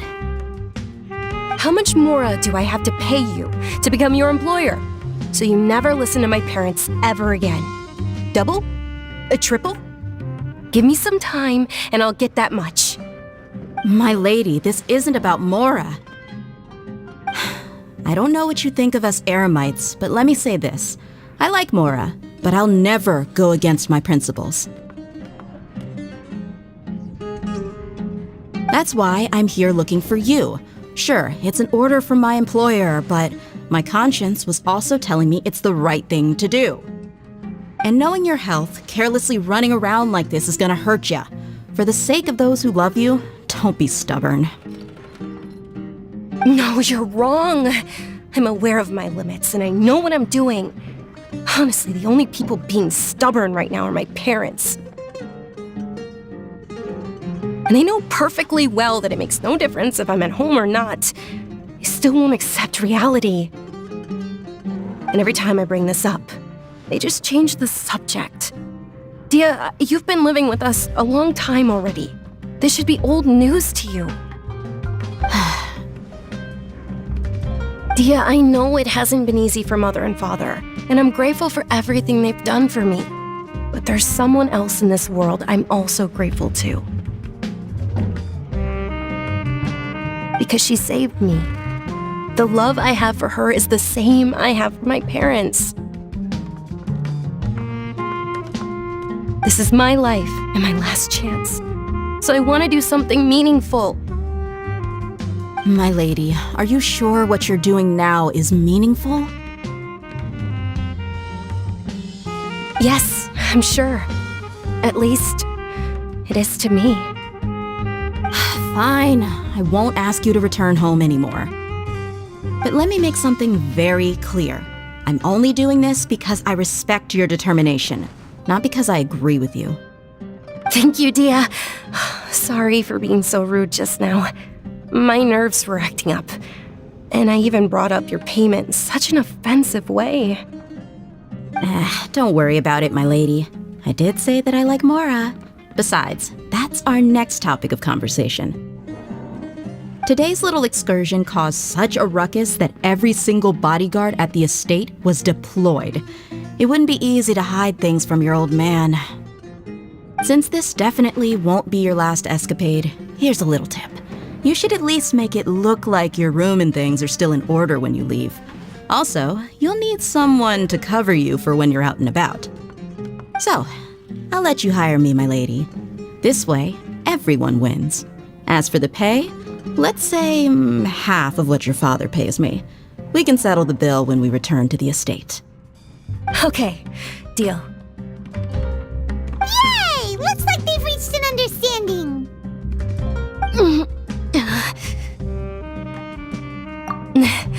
I'm fine, really. I just feel a little tired now that things have calmed down. my ladies, stop trying to look tough. We're already in a tavern, so let's rest up and grab some grub. I'm sorry for worrying you two. If you don't mind, I'd like for you to join us. Sure! After you rest up, we want to hear more about Lesser Lord Kusanali.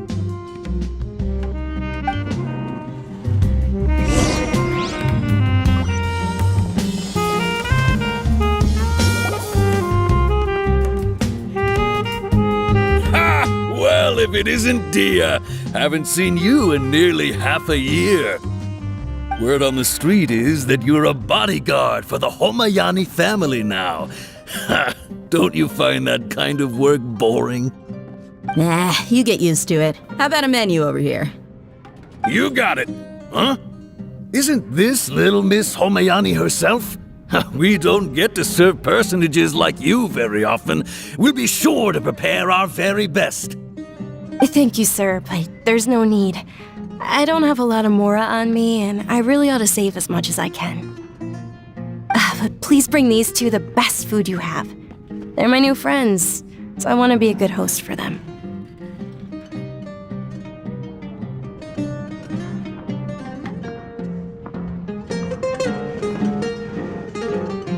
Yeah! We're already super grateful for everything you told us about Lesser Lord Kusanali. How about our charcoal-baked Agelenach cakes? They're our signature snack, and they run cheap. Look, other customers over there are eating some now. They look kind of burnt and dry. Paimon will pass. Hey, come on! Paimon has personal preferences too, you know. Dunyarzad, we asked a lot of people when we first arrived, and almost nobody was interested in Lesser Lord Kusanali. So, what made you want to follow her? Well, remember when you asked me if I knew how to meet the Dendro Archon? Even though I don't know how, I think I've actually seen her before. Huh? Really? Yes, it was when I was a child. At the time, my illness had kept me bedridden for the better part of a year. I was stuck inside and couldn't make any friends, and my parents did their best to find treatments for me. But even then, the Akasha didn't have any helpful information. My younger self no longer had any hopes or dreams. One flare-up was so bad that I was in a semi-conscious state for several days. Then one night, I woke up alone in my room. I was terrified. My body was paralyzed. Even if I cried, there was no sound. At that moment, an ethereal voice spoke in my mind. Dunyarzad, don't be scared. You don't have to cry.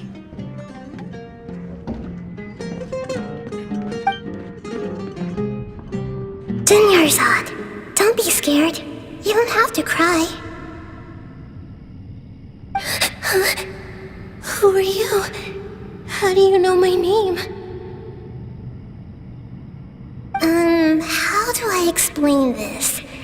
You might not be able to understand, but actually, I know everything about you. Really? Of course. I know that you're scared of thunder, that you hate taking medicine every morning, and that you love counting the petals on your mom's skirt.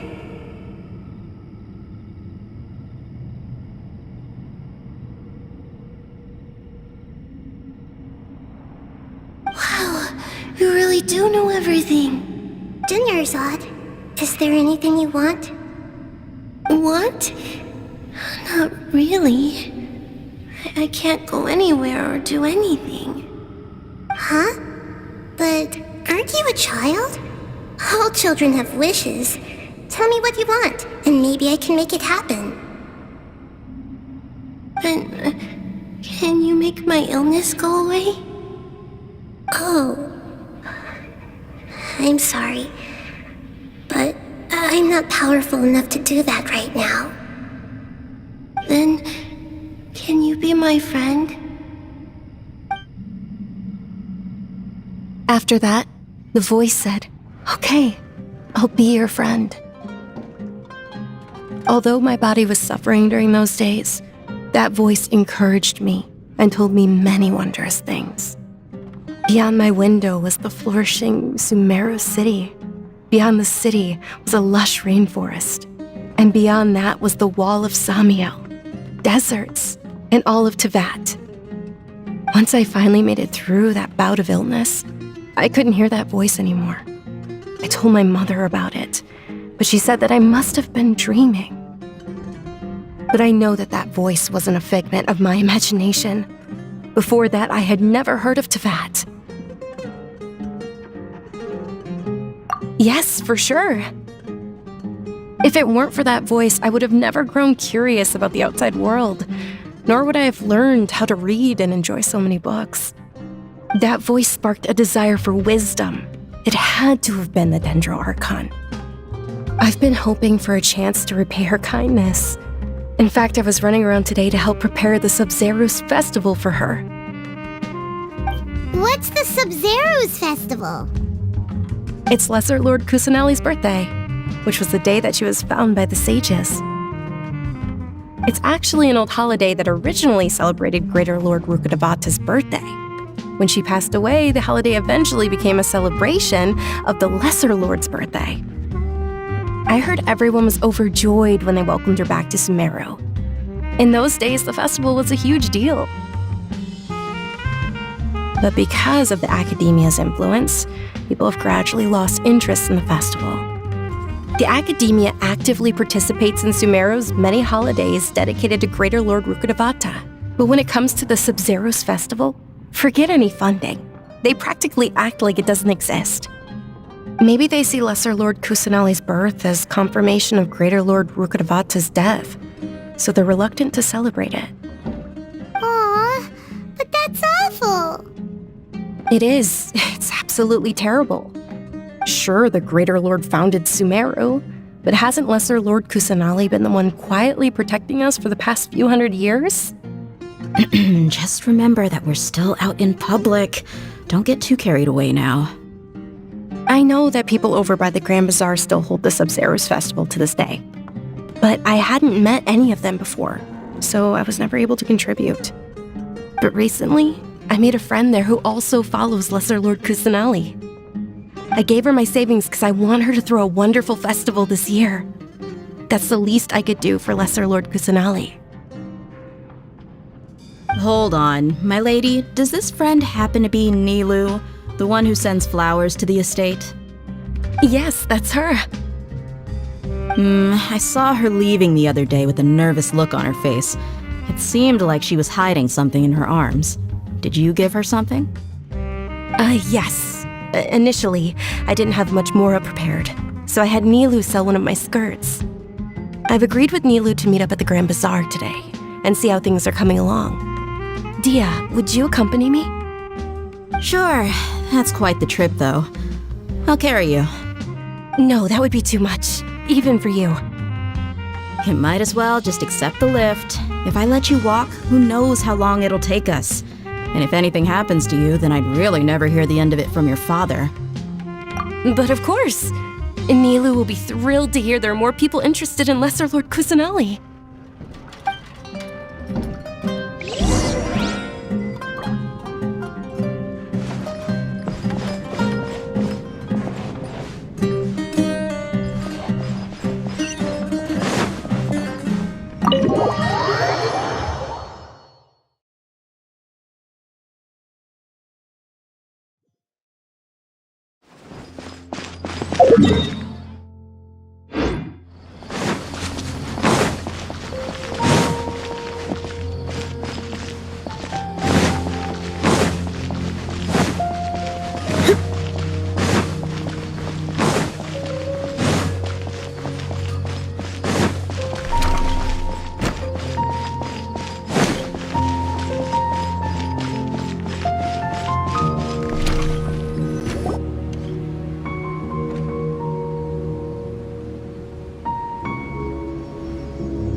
Sorry I'm late, Nilu. Oh, Dunyarzad. It was taking you so long that I assumed you got trapped at home. But you made it in the end. Uh-oh. But if Dia's here, that means you got caught, right? You could say that, but everything worked out. She's on our side now. Not completely. Oh, and who are these two? Oh, meet the Traveler and Paimon, my two newest friends. They're visitors who just arrived at Sumeru City and are looking for information on Lesser Lord Kusanali. So you're followers from another land? Oh, really?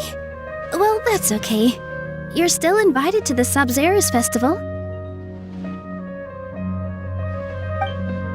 By the way, Dunyarzad, we've already started decorating the Grand Bazaar. It looks spectacular, thanks to your generous contribution. You're very welcome. It's the only thing I could do. Do you still have enough Mora? Probably? But don't sweat it. We've already finished renovating the stage. Come on, I'll show you.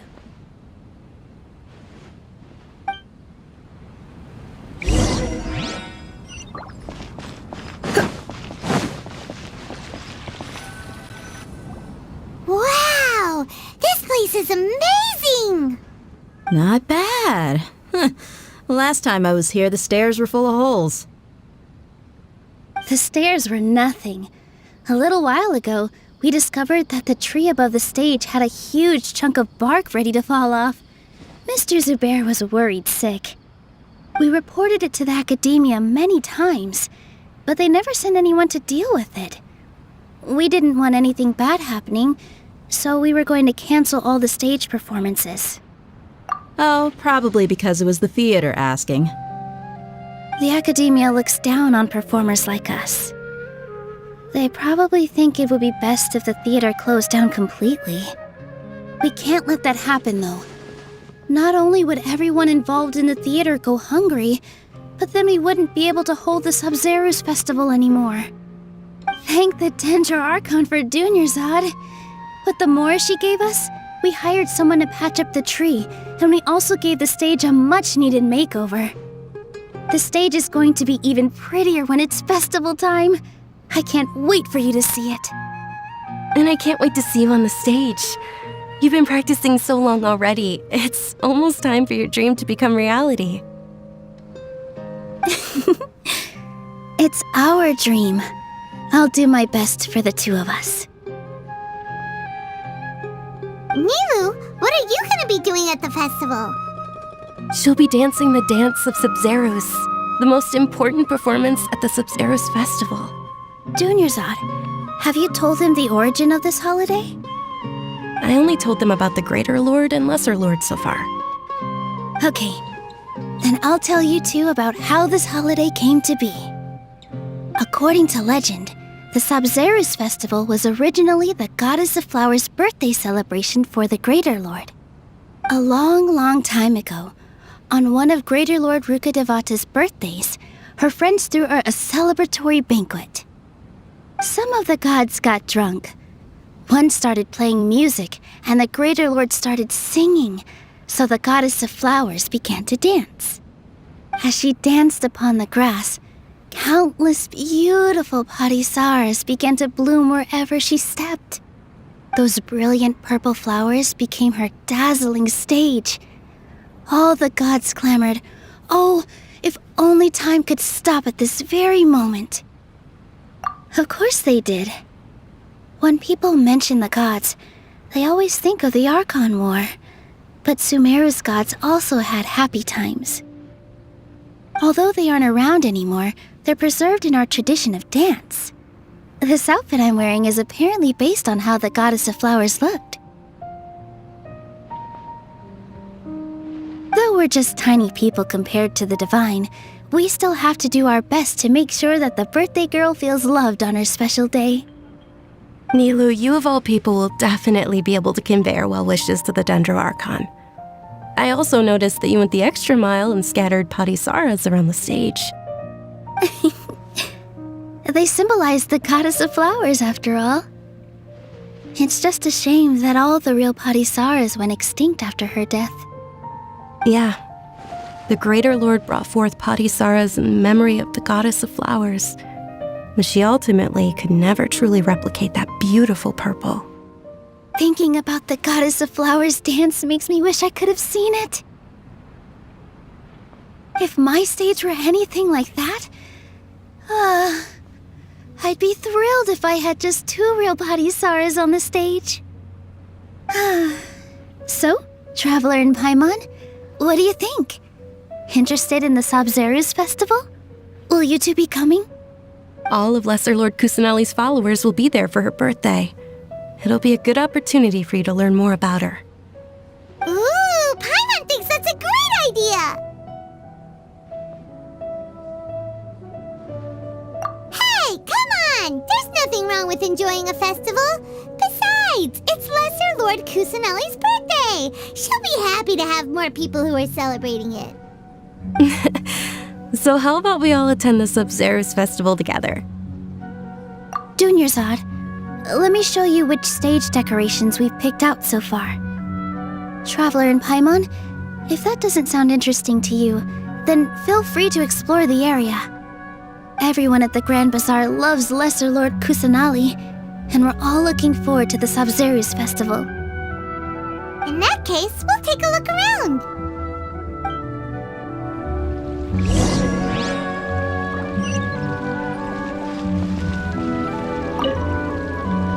Whoa! What's with your yellow hair? And why do your clothes look so funny? Are you an Outlander? Did you know that the Sabzeruz festival is about to happen? There'll be loads of fun things to do at the festival. But the best part is when Ferris, the Knight of Flowers, passes out candy to everyone.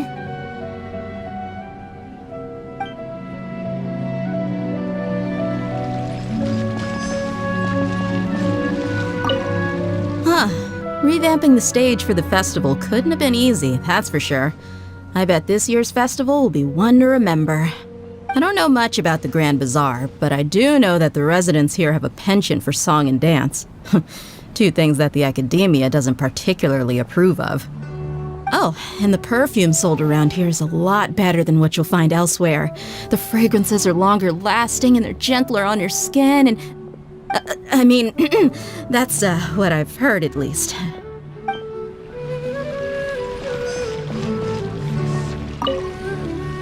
Things are really shaping up, and there's a buzz around the festival this year. We're expecting people from all over to come by this year and buy things during the festivities. Don't be fooled into thinking that Sumeru City has the best of everything. Some festival snacks are only offered here in the Grand Bazaar. And when it comes to musicians, dancers, or singers, the Grand Bazaar's got the best of the best. Sure, those folks at the academia might not like it, but what's a festival without song and dance?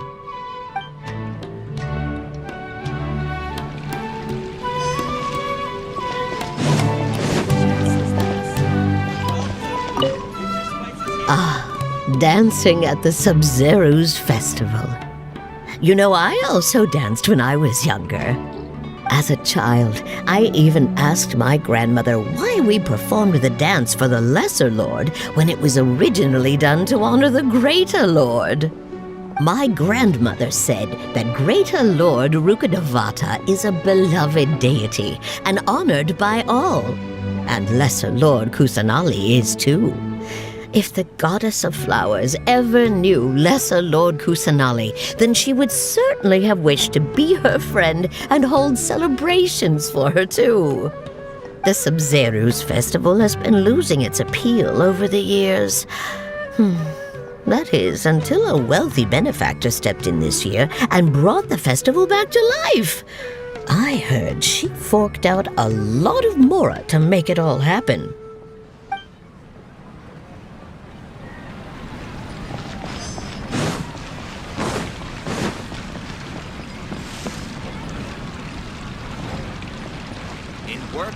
On the stage. Milu, your outfit looks amazing. There's also something different about you from when we first met up. I thought I'd add a little extra pizzazz to my dress for the festival. See? Wow, Did you sew all that yourself? Uh-huh. Sewing is a fundamental skill for everyone in the theater company because we make all our own costumes. Did you know that Mr. Zubair not only can make costumes, but props too? I've noticed that you can't keep your eyes off that crown over there. Would you like to try it on? May I? Of course. The legends say that the goddess of flowers had beautiful horns on her head, so this crown was made to reflect that. Dunyarzad, you look absolutely stunning with it on. It's like I'm looking at the goddess of flowers herself.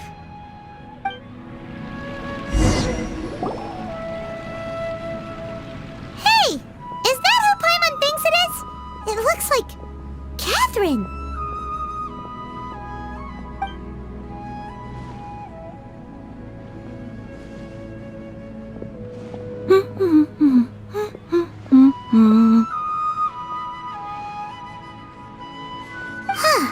Come to think of it, Paimon's only ever seen her behind the counter at the Adventurers Guild.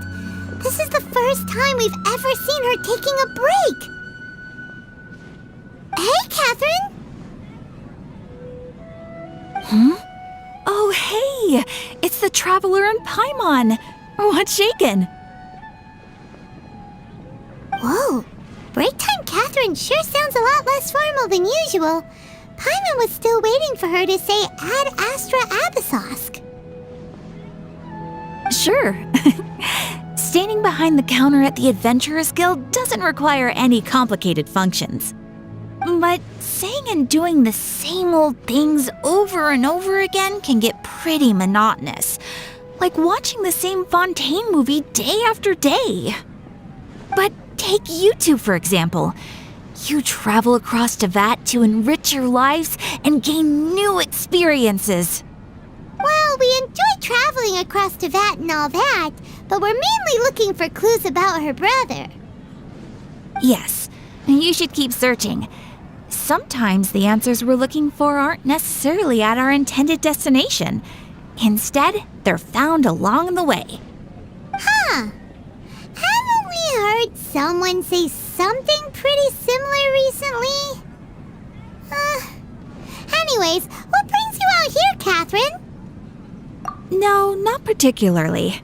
I guess you could say that I'm loving the recent atmosphere here. If festivals bring happiness to everyone, then that's where their true value lies. Oh, it looks like it's about time for me to be heading back now.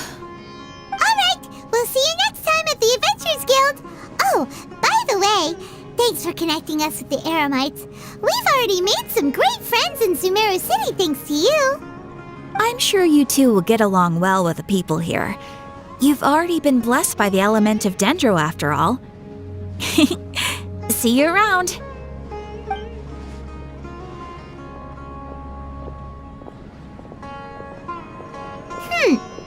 There's something really different about Catherine today. Hey, Traveler. Paimon. Oh, hey, Dia. What's going on? I've got something to tell ya. My lady knows you're looking for ways to meet Lesser Lord Kusanali, and she's been trying to come up with a way to help you. Well, I have an idea that might help. Are you serious? We'd love that! It might not necessarily pan out, so don't get your hopes up too much. I'll need to take you two somewhere and ask someone some questions.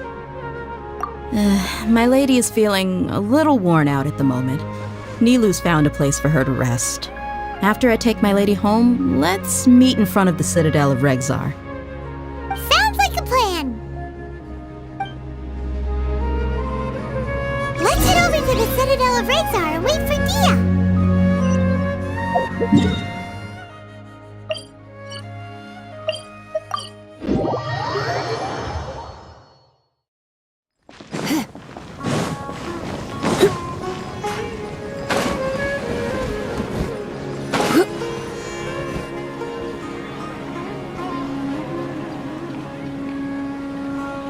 Sorry, I'm late.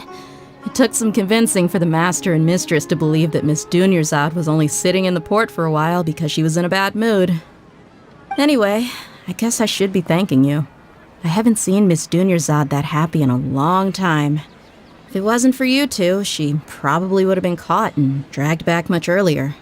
You sure sound a whole lot nicer than when we first met, Dia. Who would have thought you had such a soft spot for Dunyarzad? It's called being a professional. I'm a bodyguard, and I work for whoever's paying.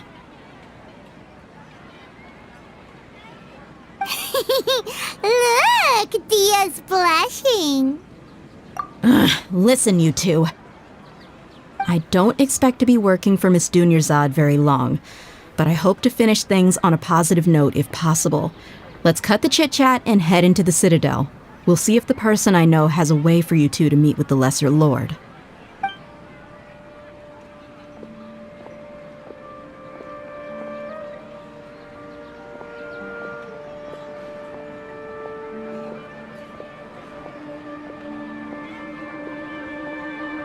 Oh, hey, Chief.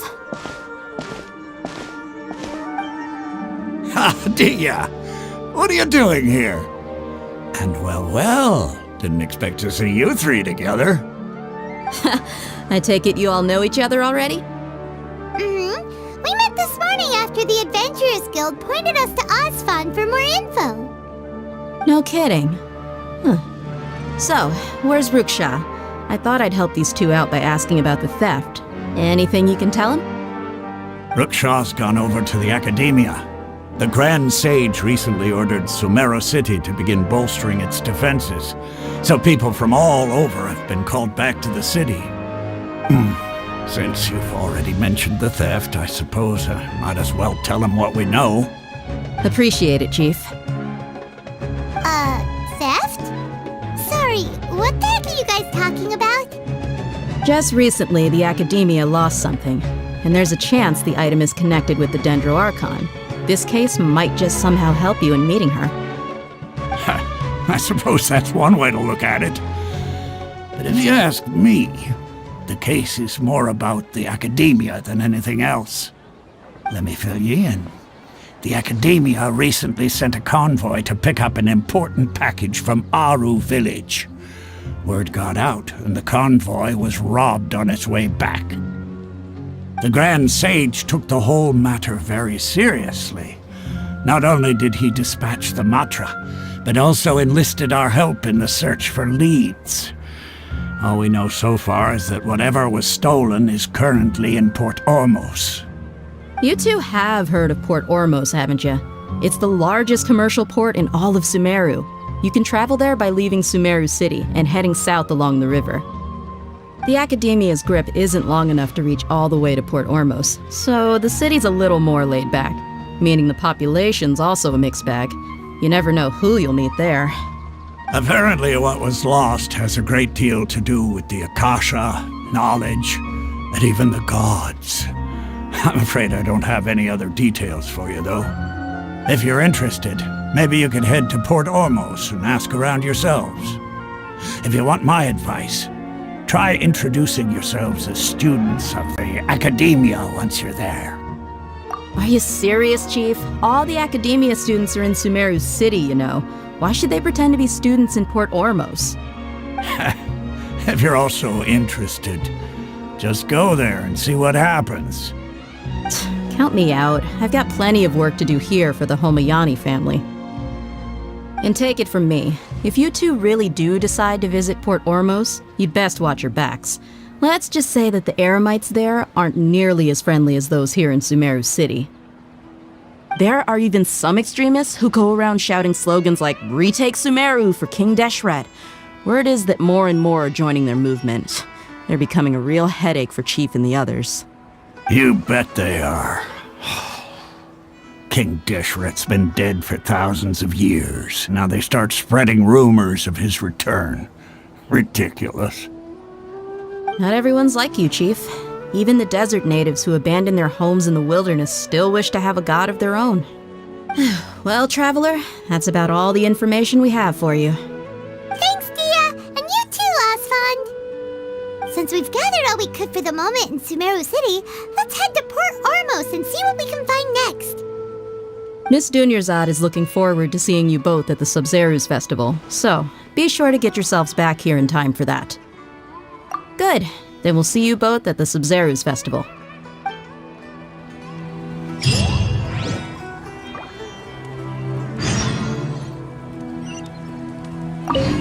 It's been a while since I visited the Citadel of Regzar. I'll catch up with Chief for a bit before I head back myself. He really did a lot for me in the past. Remember, to get to Port Ormos, just follow the river south from Sumeru City's port. Just be sure to take care of yourselves out there. We'll meet again at the Sub-Zeru's festival.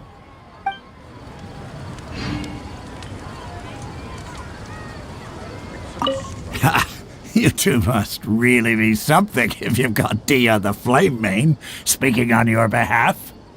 The Corps of 30 isn't officially overseen by the Academia, but because we're hired mercs, there's still lots of sensitive intel that I can't reveal to you.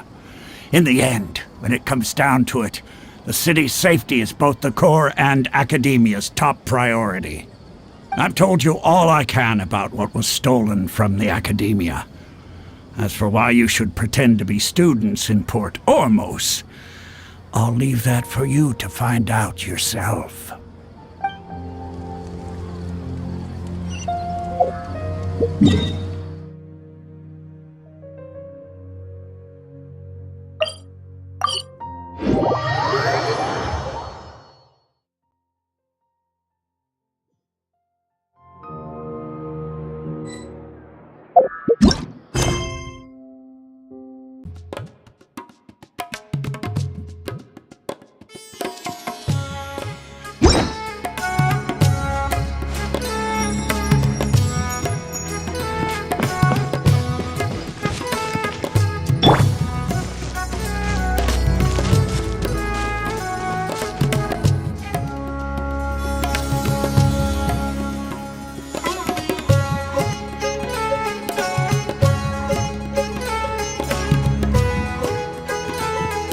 Come and have a good look yourself. Traditional spices of the highest quality, made with pride and experience. You've got a deal. I can't thank you enough for always looking after my business. Believe me, I'm not making this up. Several Eremite mercenary groups are nearly in open conflict, but does the Corps of 30 care? And that's not all. Did you know that... Wow! Talk about hurly-burly! This place is busy! Guess that's only to be expected for the largest port in Sumeru. Maybe it's because of what Dia told us earlier, but Paimon can't seem to shake the feeling that there's also danger lurking in these crowds.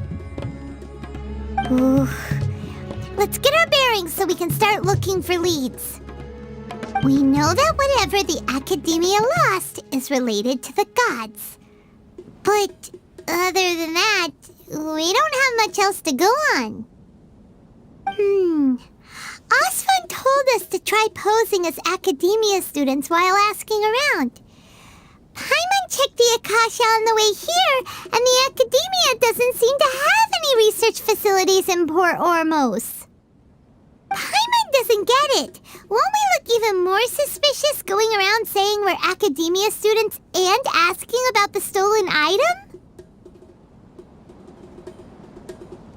Well, given all the people that come through here every day, if there's any information to be found, Paimon bets we could find it in the market.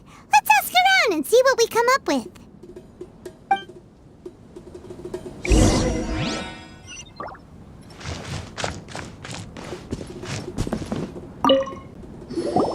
Welcome. Welcome. How can I help you two? Hi there. We would like to ask you a question. Do students from the Academia ever come to Port Ormos? Of course. Especially around this time of year. Students from Sumeru City that are about to graduate often come to Port Ormos to cut loose a little. Many people often talk about how hard it is to get accepted into the Academia, let alone graduate. But those who finish their studies and go on to become full-time researchers at the academia have it even harder. Sure, we may not be Sumeru City, but Port Ormos offers beautiful scenery and a stress-free environment.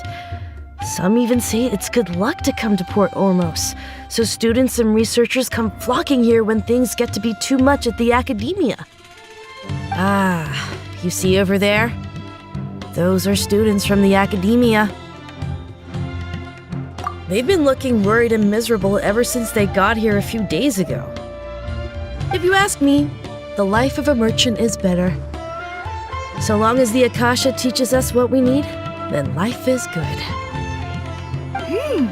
Those students seem to be discussing something. Let's see if we can listen in.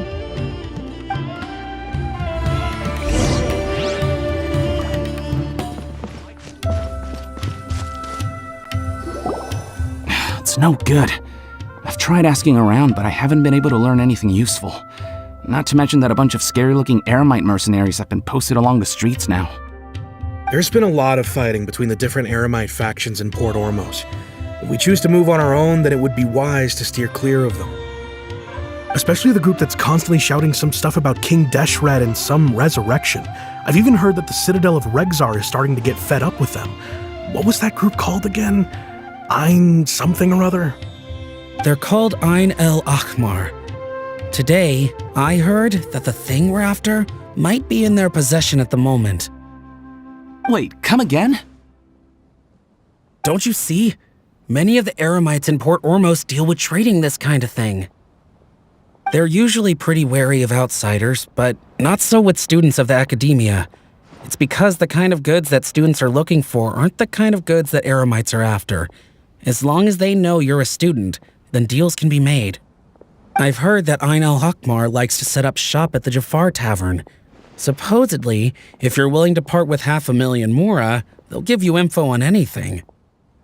Wait, did you say 500,000? If information alone costs that much, then how could we ever afford to buy what we're looking for?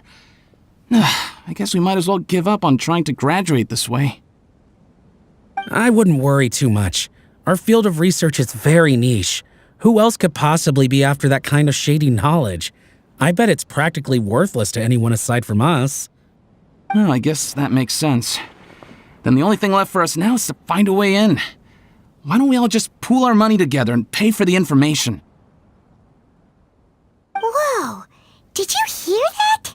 A niche field of research and shady knowledge? It all sounds pretty suspicious to Paimon. Is knowledge something people just buy and sell like that? So, what's your plan? Wait, didn't you hear what they just said? Buying information is going to cost us 500,000 Mora! Have you lost your mind? Oh, all right. Paimon never thought she'd agree to parting with that kind of Mora. But if you know what you're doing, then we should give it a shot.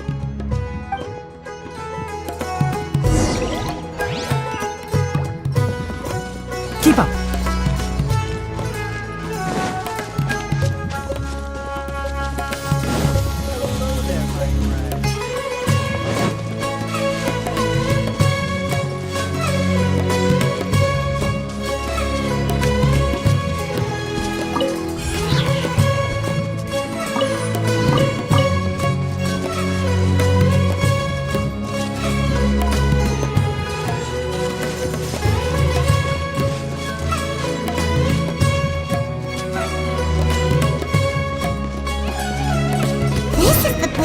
Those students talking about.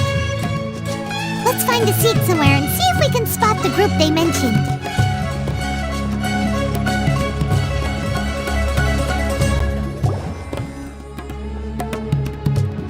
Oh, you've arrived. Please take a seat.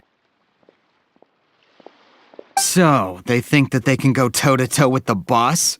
Huh! Once we reclaim the power of King Deshret, they'll be the first that the boss punishes. They're nothing to be afraid of.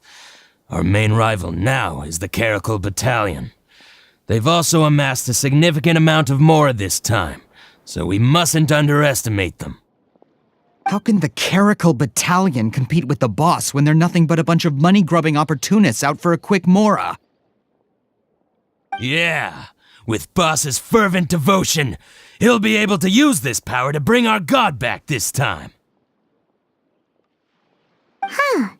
All these guys talk about is King Deshret, so they're probably the ones we're looking for. Greater Lord Ruka Devata. That traitor and her followers must not be spared. The day will come when King Deshret exacts vengeance on Sumeru, and all of them shall be punished. Yeah, Paimon was wondering what they meant too. We should ask about that if we get the chance later.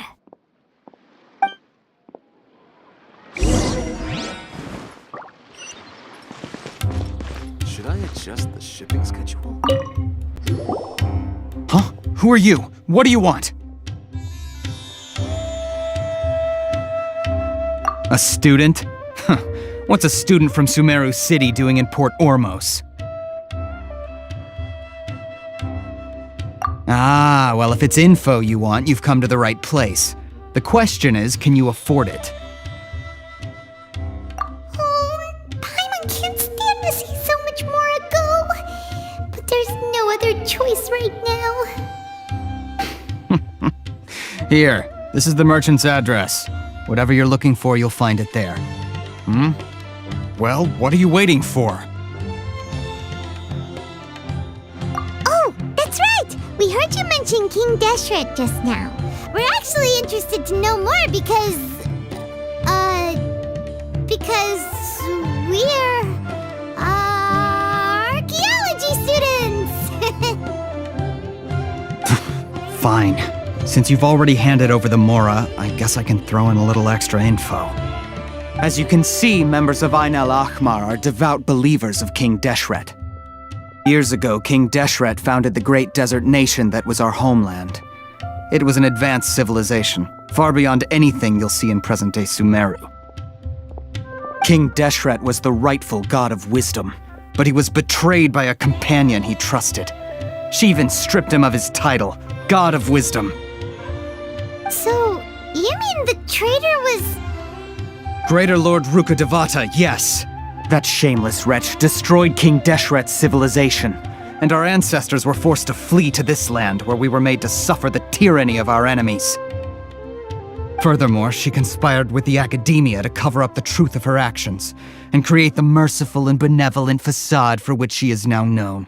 Ugh, just thinking about it sickens me. But the story doesn't end there, oh no. King Deshret isn't truly dead. The voice of the Oracle has been heard in the desert, prophesying his resurrection.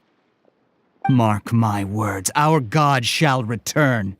And when that day comes, all followers of the traitor and all the desert dwellers who have forgotten their true god will suffer retribution together. If what I'm saying makes you shiver with fear, it might not be too late for you to become a believer of King Deshret. I don't have anything to say to you academia people about that. I think this conversation has reached its end. Not just yet. This man is a fraud. Huh? You again? Deranged academia lunatic. Yes, it's me again. I already warned you that if you weren't willing to sit and discuss things with me, I'd take measures to make things uncomfortable for you. Listen to me.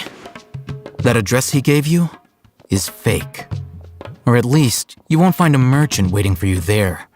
This group has been boasting all around that they can provide information on a certain item as a means of luring people into their territory.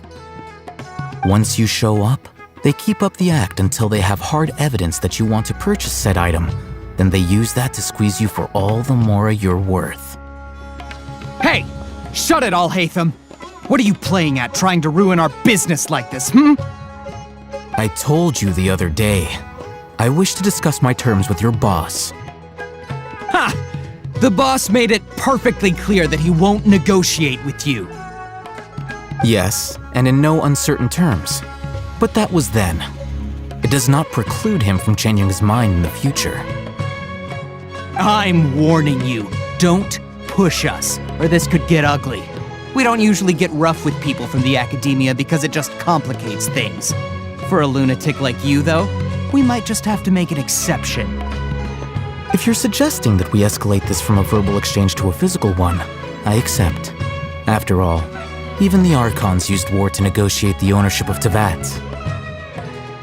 If, on the other hand, we can't agree on any means of negotiation at all, then I'm afraid my next course of action will sting a little more than the mere following through of a few business deals.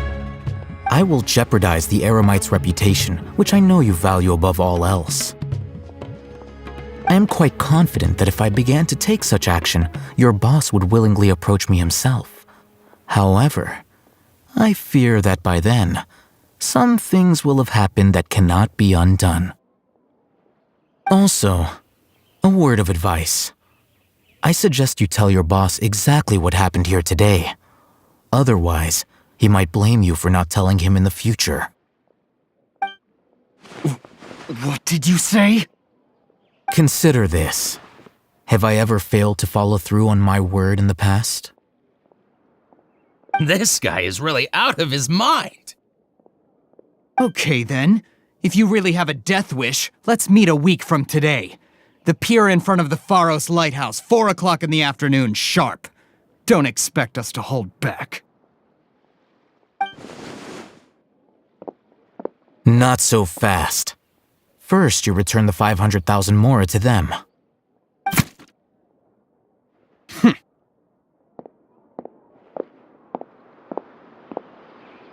Please, I beg you, don't provoke them.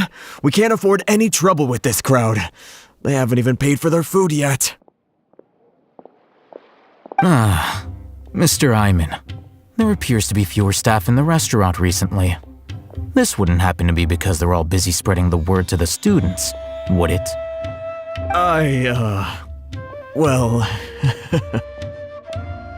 Someone who chooses to do business with a group like that really can't afford to get so flustered the instant someone confronts them about it.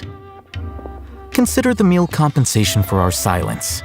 I'd say you're getting an excellent deal. Whoa, did you see that? He not only got us our Mora back, but sent the Amorites running too!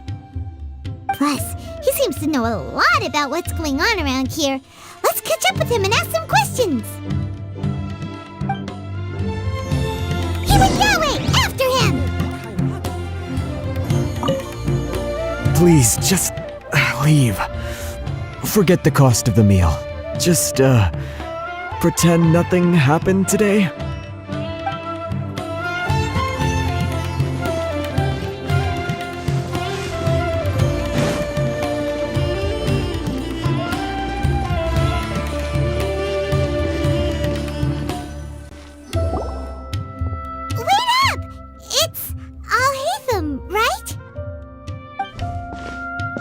What do you want? No need for thanks. My goal was to get to them, and you two gave me just the opportunity I needed. We're even.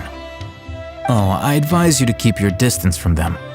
Since they weren't able to make off with your Mora in the end, they might harass you again in the future. All right. Goodbye. Hold your horses! We still have something to ask you about! Since you tore through their scam right in front of them, you must know the real story about certain something, no? Who exactly are you two? And why are you inquiring about that? A student. Right. Look, you should know that those thugs conducting business with you had nothing to do with your lie. Huh? Oh, yeah! She's really strong! Weren't you saying something about a physical exchange? We can help with that. She doesn't even have a vision. Forget it. Maybe not, but she can still use elemental energy. Otherwise, there's no way we'd go asking for info from from guys like that. Those hot-headed thugs are definitely gonna bring a lot of backup for your next meeting. Even if you don't go alone, you won't regret taking us with you.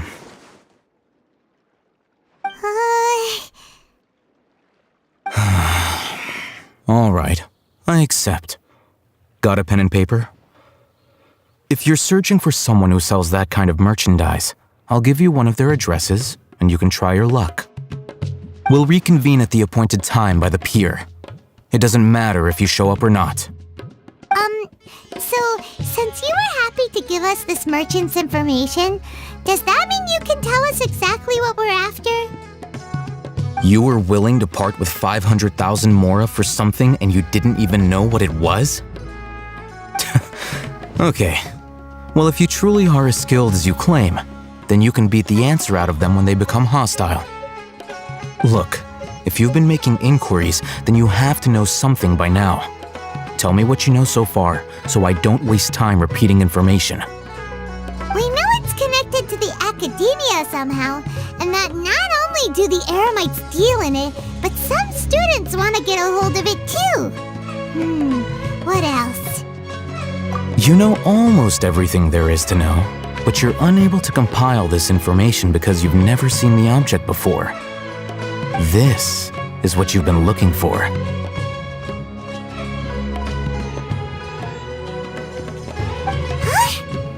Paimon can't tell what it is. It looks like some kind of ornament. This is a knowledge capsule. To put it simply, it's a vessel that can store a fixed quantity of canned knowledge. It's like a miniature Akasha. Anyone who links it to their personal Akasha terminal instantly becomes privy to its contents. Correct. Anyone. Unlike the Akasha, which heavily regulates who can access what information, knowledge capsules confer their contents without any requisites. That's amazing! It's essentially a convenient and harmless vestibule for knowledge. Unfortunately, it's illegal in Sumeru to privately possess or trade them. They were created as a means for scholars to transfer knowledge gained from Irminsul into the Akasha, and are intended to be destroyed immediately after use. But despite strict regulations, some of these knowledge capsules will always escape destruction. After all, there will always be those in this world who are dissatisfied with life as designed for them by the Akasha and wish to change their fate. Over the past century, a wide variety of canned knowledge has been leaked from the academia. Now, in Port Ormos, the valuable ones are a means to mora for the Eremites. Meanwhile, those which the Eremites deem to be useless to them occasionally prove useful to the common citizens and hapless academia students. Well, I think that about sums it up. Ah, so that's your true objective. With our current arrangement, I don't believe I can offer an answer. You're still resolved. Fine. Let's talk somewhere with fewer people.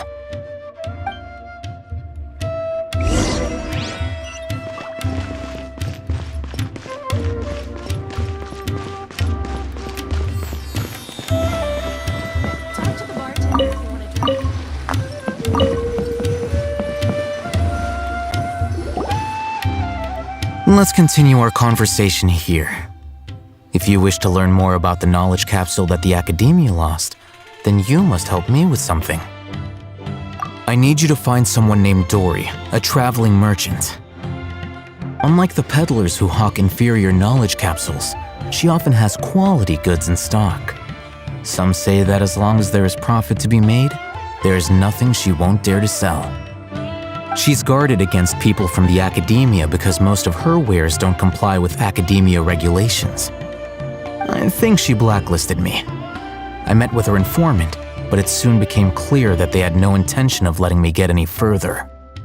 Become one of Dory's customers and earn her trust. This is my condition for further collaboration. Why do you want us to meet with her? Until you complete this task, you don't have question privileges. Fine. So how do we go about doing this? You two are outlanders who haven't been here for long, so Dory should view you as safe clients. I'll give you the informant's address and their contact password. Beyond the password, though, I have no way of knowing what other tricks she might have up her sleeve. You'll have to improvise.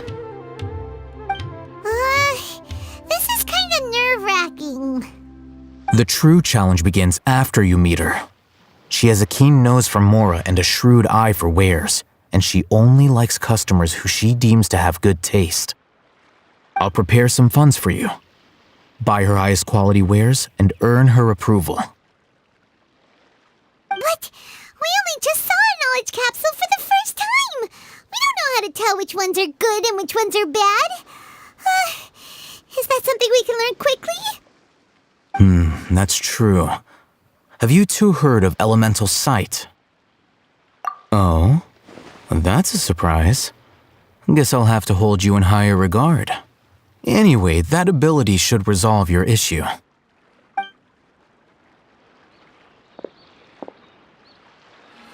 Here are 2 knowledge capsules.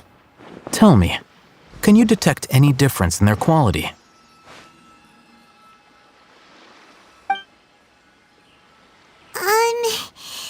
They look the same to Paimon. Try inspecting them with elemental sight. How'd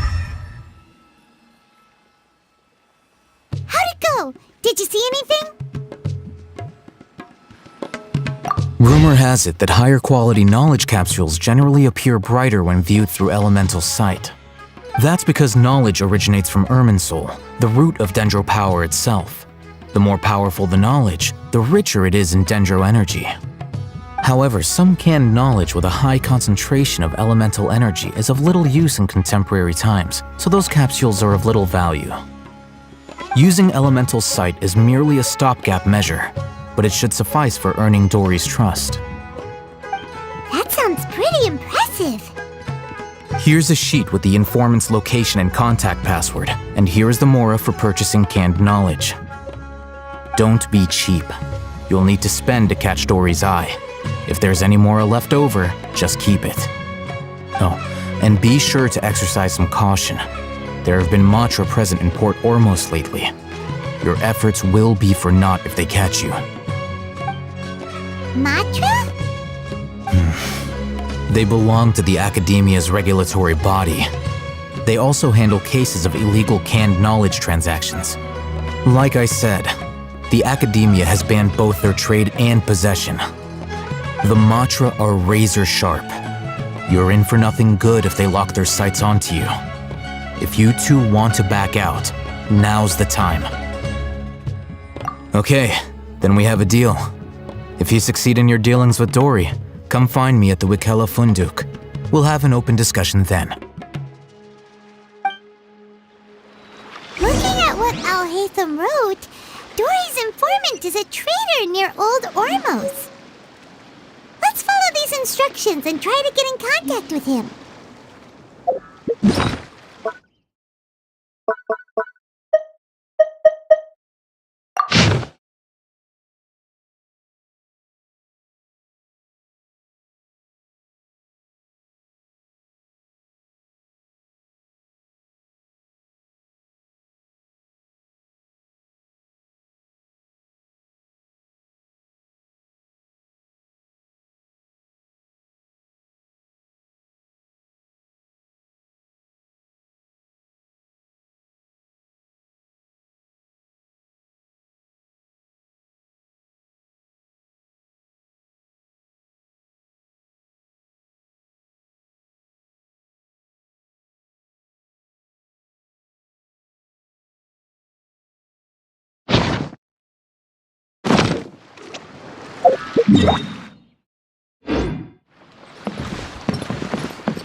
Hello.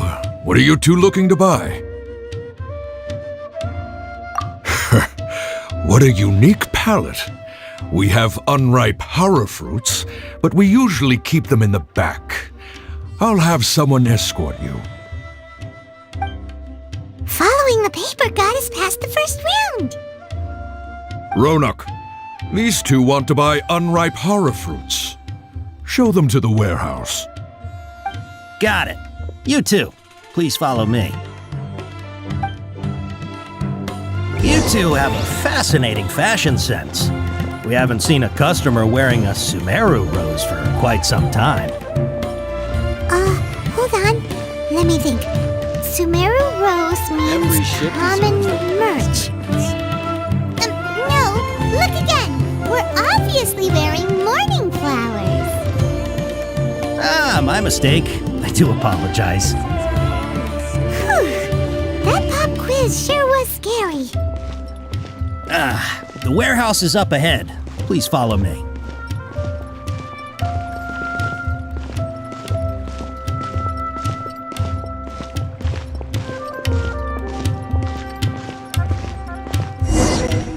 Before I retrieve your products, I need to confirm a few things.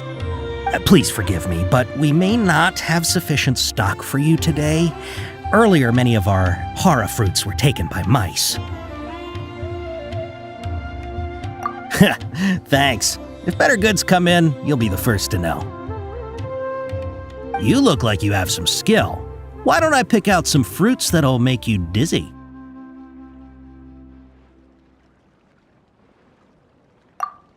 Yep, that's the right answer. But eating hara fruit that makes your head and ears ring sounds like a bad life decision. Would you like your hara fruits to be packaged in the Sumeru City or Port Ormos style? Wow, you two sure are generous customers. We'll be sure to package your products beautifully. Okay, everything has been confirmed. Miss Dory is waiting for you up at... Shoot, it's the Matra! Run! What? The matcha? Where? Oh, Hatham said we're done for if they catch us. We gotta get out of here.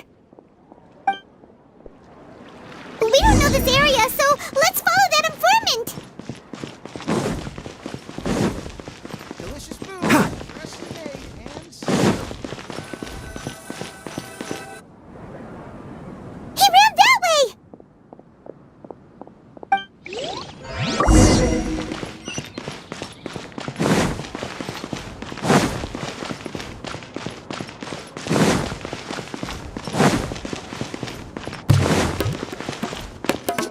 Look, he's over there.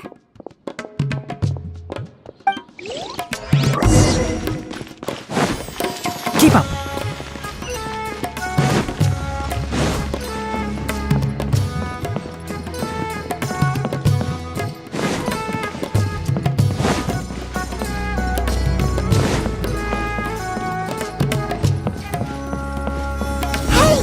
If you're hiding from the Rishbaland tiger, come this way! Another password! Huh? Oh, that voice came from behind the building on the right!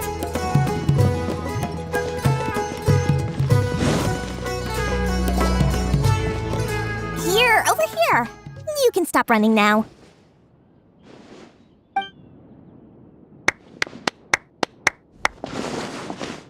So you were the one who was calling out to us just now. But, are we definitely gonna be safe here? These two good customers wish to buy some hara fruit, Miss Dory. And if there's nothing else, I'll just excuse myself. Oh, very good. Thank you. Huh? Wait, you're Dory? Paimon sure thought you'd look a whole lot scarier. Hey, what are you trying to say, Princess Pea-Brain? I can be scary enough when I need to be, believe you me. If you don't watch what you say, then you can forget about doing any business.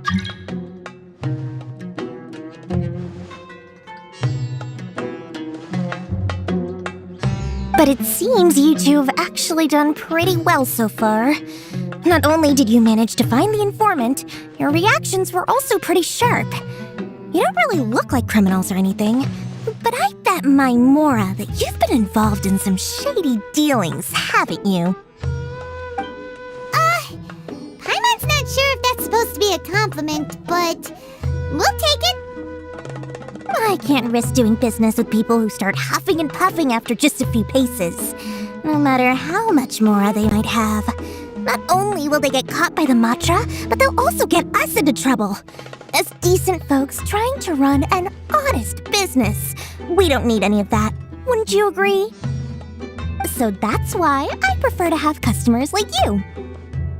It's your first time here, but don't worry, I won't ask too many questions.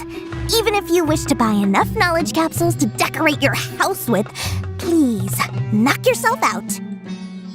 As long as you have lots of round, shiny Mora, then we're all good. Ah, yes, of course, of course. Go ahead, help yourselves. Voila! Wow, she has a trove of canned knowledge. Whew. She'd probably be in serious trouble if the Matra caught her with all this.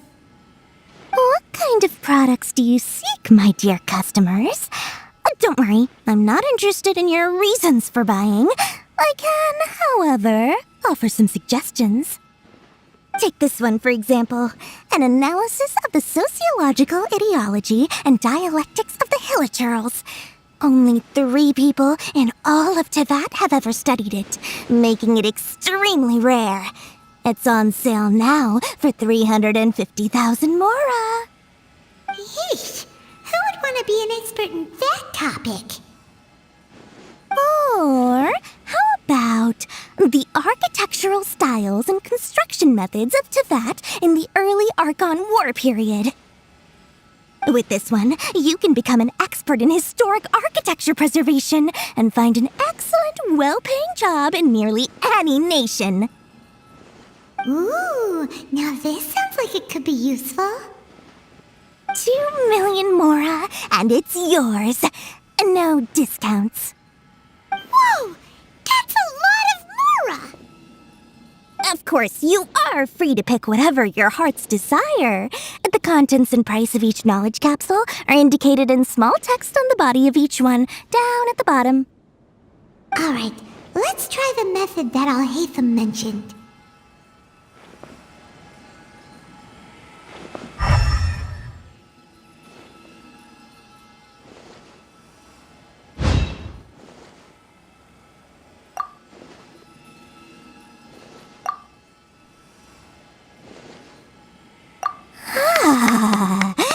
You've really got a good head on your shoulders, and quite the eye for quality. We'll take these, please and thank you. My oh my, you are blessed with a taste for both the exquisite and the extravagant. Customers like you are a rare breed. 1 in 100. No, 1 in 1,000 even. Listen, I have a special offer for you two. If you spend just 100,000 more, you can pick any knowledge capsule of your choice up to a value of 1 million Mora. Say what now? Hey, did you hear that? Spend another 100K and we get a capsule worth a whole million! But all the canned knowledge we just bought is easily worth 500,000 Mora. If we spend just a little more, we can get something worth 1 million Mora. Isn't that a fantastic deal? Think about it. We've gone to all this trouble to get this canned knowledge. And so far, everything we bought belongs to Al-Haytham. Aren't you even the least bit curious about how this whole canned knowledge thing works? We're talking instant knowledge here. Don't you want to try it yourself? Come on. We still have around 100,000 of Al-Haytham's Mora left. So let's put it to good use by finding something useful for you. Ahem. You've got a deal, Dory. We'd like to spend an extra 100,000 Mora.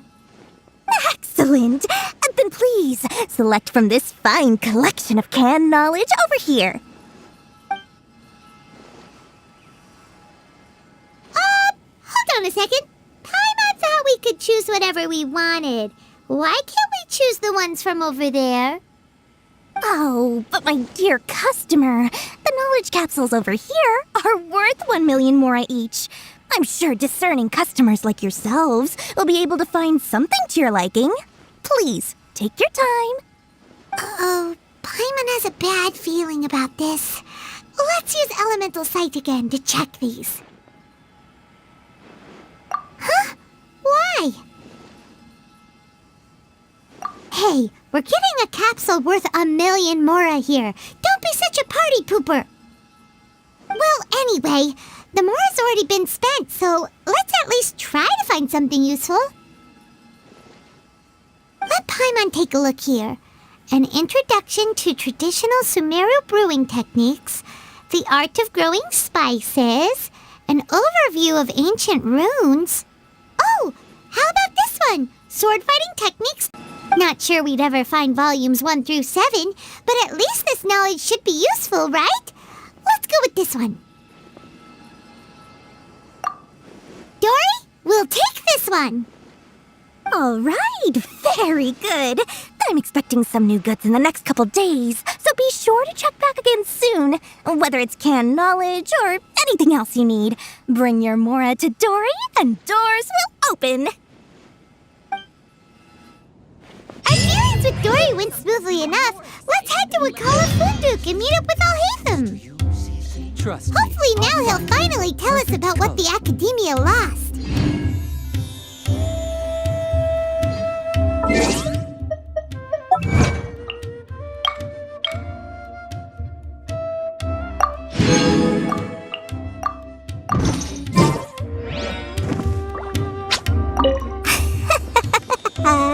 Mora, Mora, shiny Mora. Please come back anytime you need something.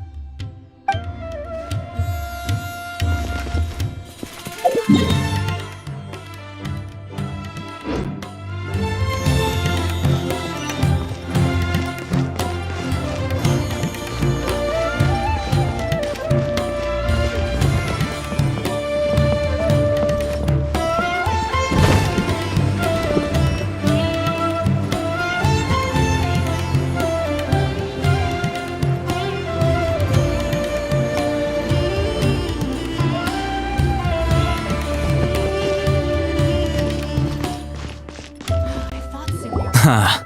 You two made it. And from the looks on your faces, you were successful. Whoa, there's so many people from the Academia here. Why would you pick this place as our meetup spot? Well, Wakala Funduk is under the Academia's control, so naturally the Academia has people working here. I came to Port Ormos under the pretense of conducting official business.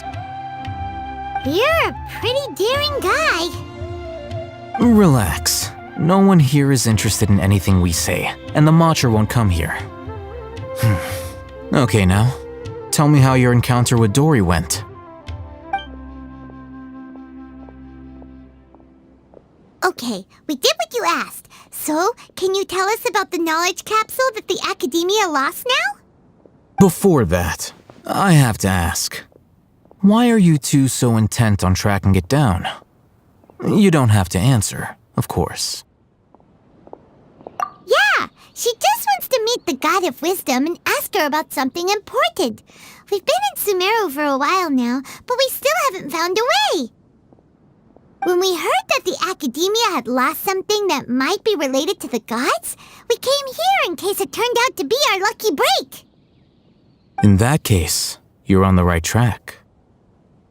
A short while ago, the Academia lost a knowledge capsule in the desert. It's supposedly a divine knowledge capsule. Use it, and you'll gain the wisdom of the gods.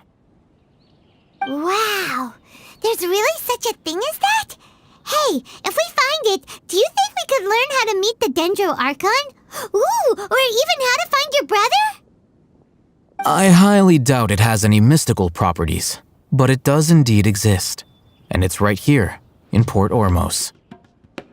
So, where exactly? That's what we need to find out next.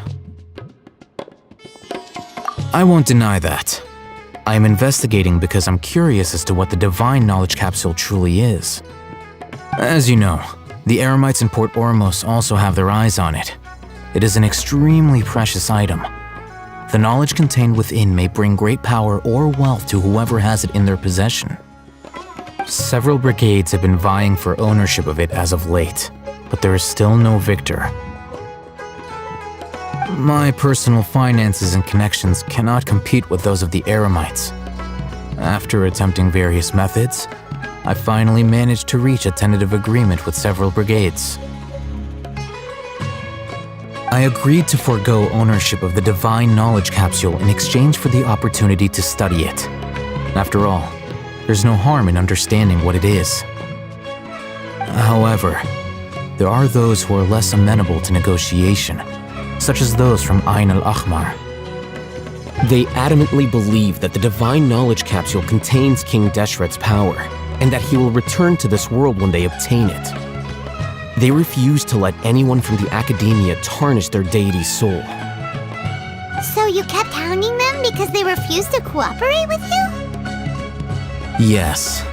Ain al-Ahmar isn't exactly wealthy, but its members are determined to get that capsule by any means necessary. To that end, they've resorted to many methods more foul than fair in order to amass sufficient funds. So, I've been sabotaging their business to force them into negotiating with me. The Divine Knowledge Capsule should be up for a secret auction within the next few days. Each brigade will place their own bid, and the prize will be covertly given to the winner. To ensure the capsule's security and to evade the Matra's notice, the winning brigade will not publicly disclose their victory. Unless I know whose hands the Divine Knowledge Capsule ends up in, my agreements with them will fall through. Dory is the most reliable source of information, but that avenue was previously closed to me. With you on board now, the situation is different. In other words, you wanted us to befriend Dory so you could find out where the Divine Knowledge Capsule is. Yes, you can say that. But this arrangement harms none of us. The day after tomorrow, go back to Dory and try to purchase information on the Divine Knowledge Capsule's whereabouts. If she has no information, wait 2 days and approach her again. If I get the opportunity to study the Divine Knowledge Capsule, I will relay my findings to you. Will that suffice as compensation? Okay, then we'll meet up in 2 days. Alhaitham, before you go, we actually bought a knowledge capsule for ourselves, but we're not sure how to use it. You two want to try using a knowledge capsule? Sure, I can teach you. Doing so right under the Academia's nose is a bit problematic, though. What do you say we head to the outskirts of town?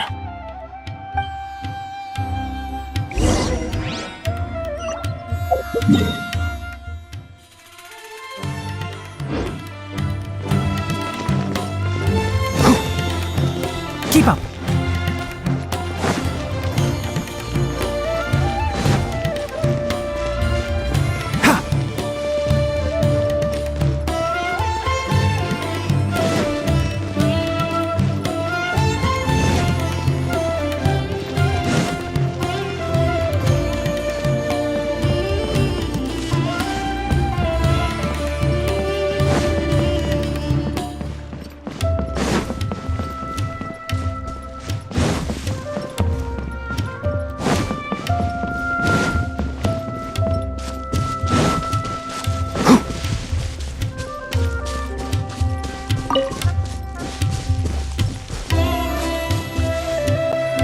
Alright, this place works.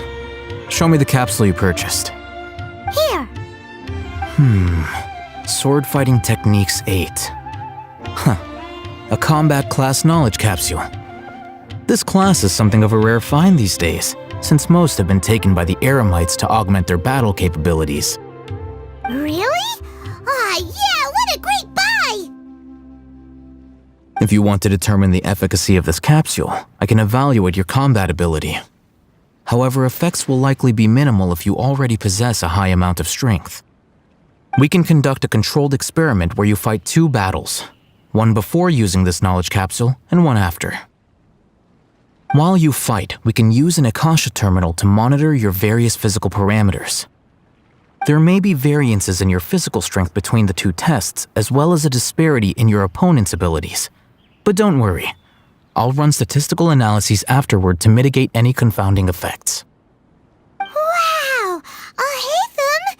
You must have been one of those guys at the Academia who got top grades on everything. Paimon was curious about something, though. You definitely weren't one of those students who needed canned knowledge to graduate from the academia, right? So why are you risking getting caught by the mantra for this capsule? When you are unable to understand a researcher's actions, most cases can be attributed to curiosity.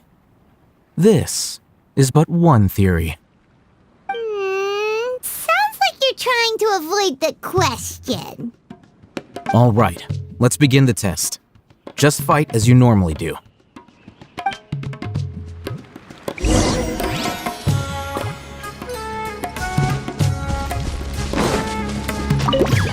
Enshroud! Cha! Ha! Cha! Keep up!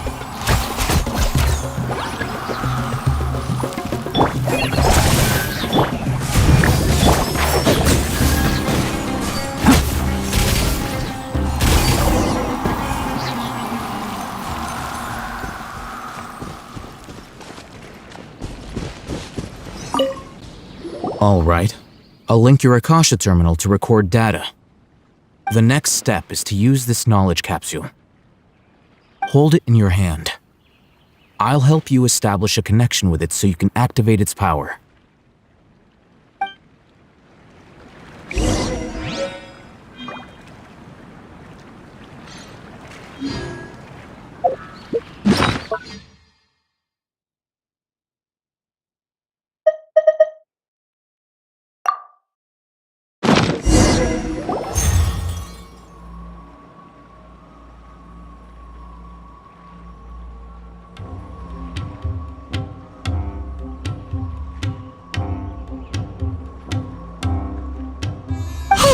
How are you feeling?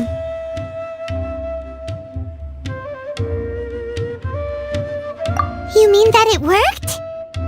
All right. Time for round 2. Fight with the same composure as before.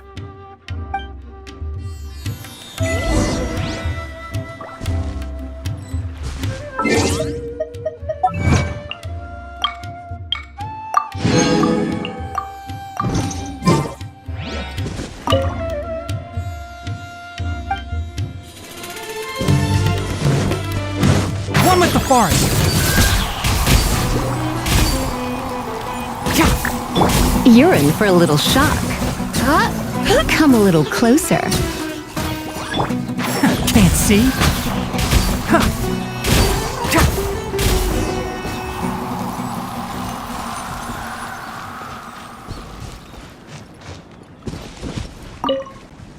Now, I'll start recording data again. Oh, Hatham, how's it going? Well, the knowledge capsule you purchased did improve her combat capability. During the second fight, her overall fighting performance increased by 0.073%. Wait, how much?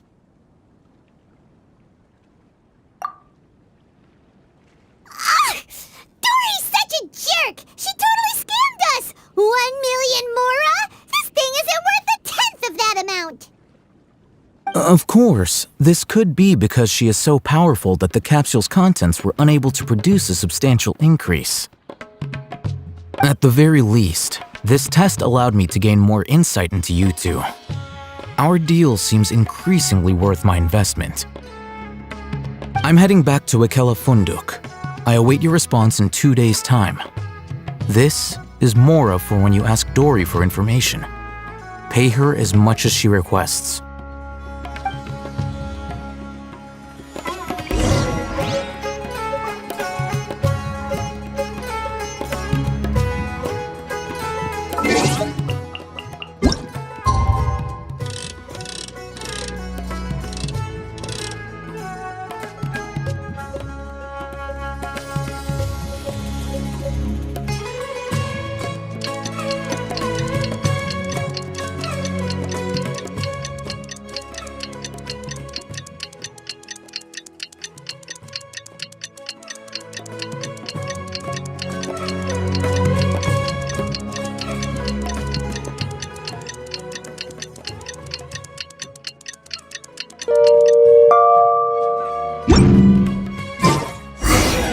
Let's see Dory today and ask her about where the divine knowledge capsule is.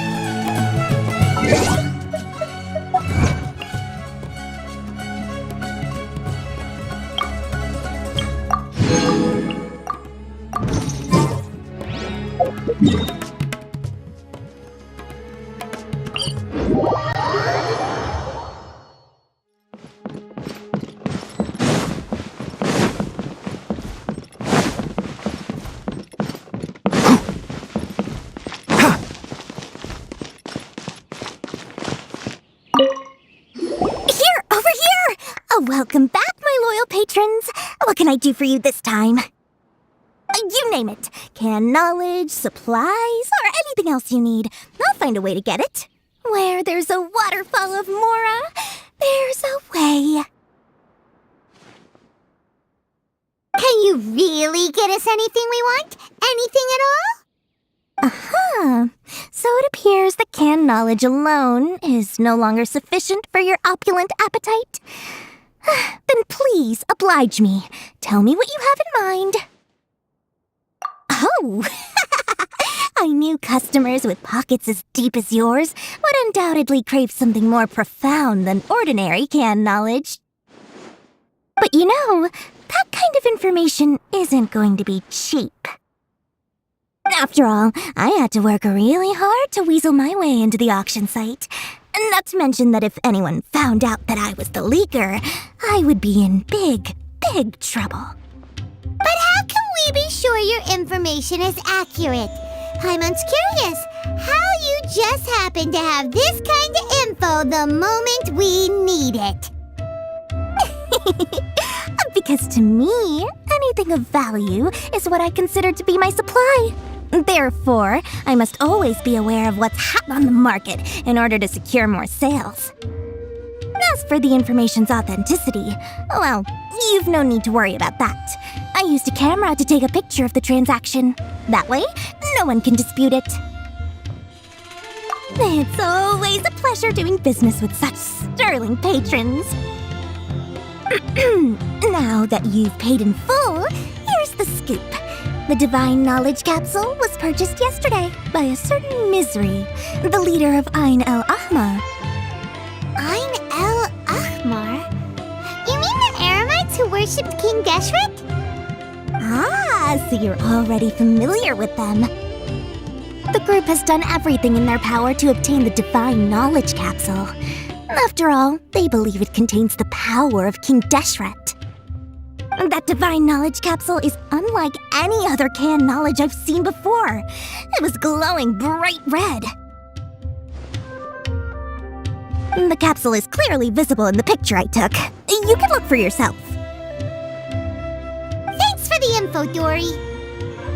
Please, it's my pleasure. It's all thanks to discerning customers such as yourselves that my efforts yesterday were not in vain.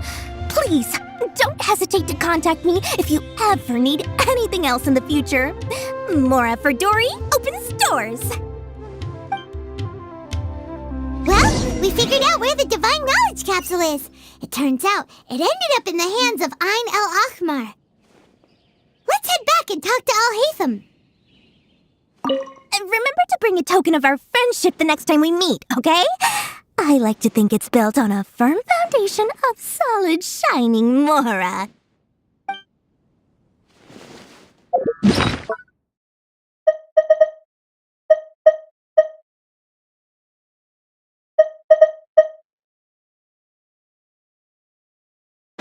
True history is sometimes more exciting. Trust me, I'll find you your perfect color.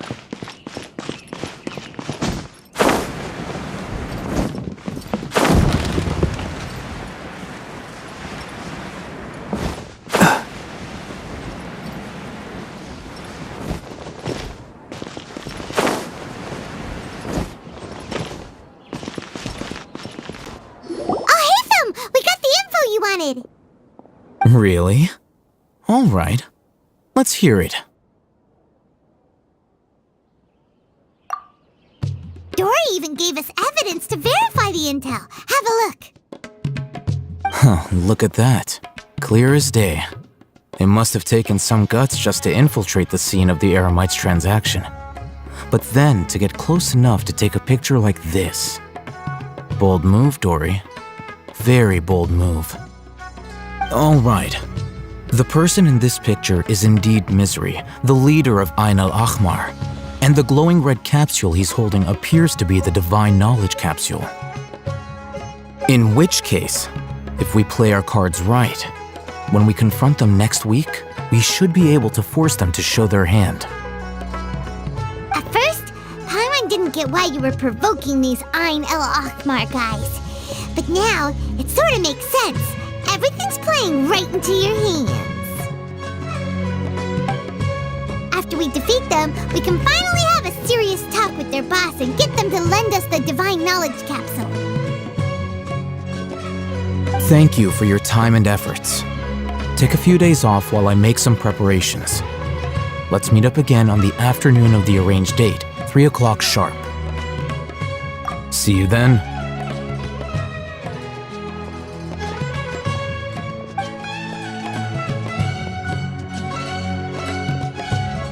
Alhaitham sure is taking his time. Where could he be? Oh, there he is.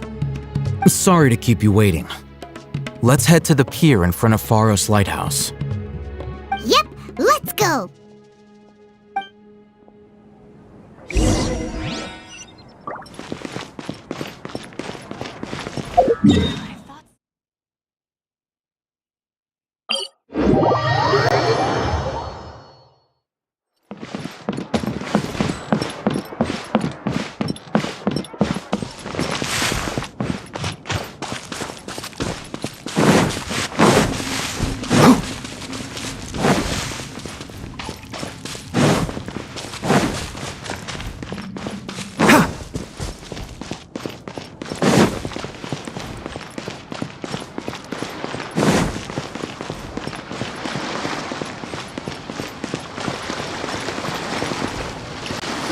Alhaitham. I knew you were crazy, but I didn't know you were crazy enough to actually show up. It was I who demanded that these negotiations take place. I was more worried that you might go back on your promise. But to your credit, it appears that you're sticking to your word. This is turning into quite an occasion. I also brought some backup. I assume you don't mind. Backup? Aren't you the brat from the restaurant the other day? You've come to support this lunatic because he helped you out? Fine, your funeral. I'm not going to mince my words. Once we're done with you, you'll be nothing more than fish food. Get 'em, boys!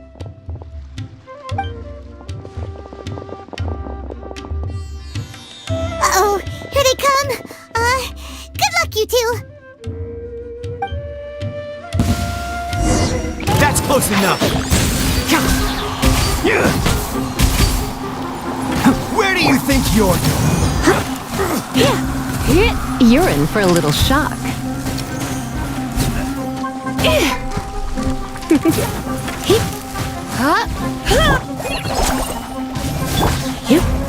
Come a little closer. I'll be back. Feeling lucky today. Take that! You're in for a little shock. Enshroud! Come a little closer.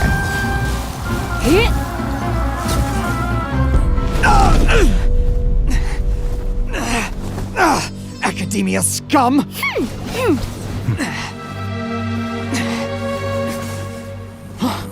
Boss! Finally! Did you use it? Great! Now we can...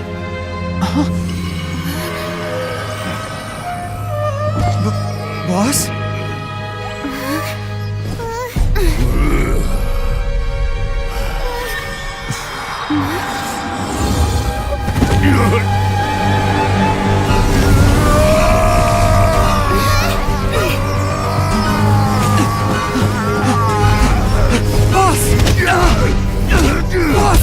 What's wrong? What happened to him? We have to cut his Akasha connection, now.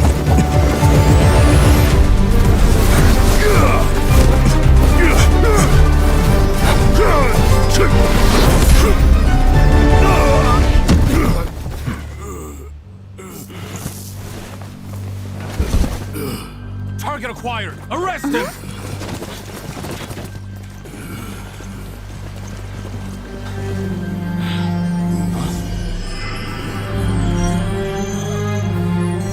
Do not impede our work. Is that understood, Al-Haytham? Of course. I was only trying to help. Take him away!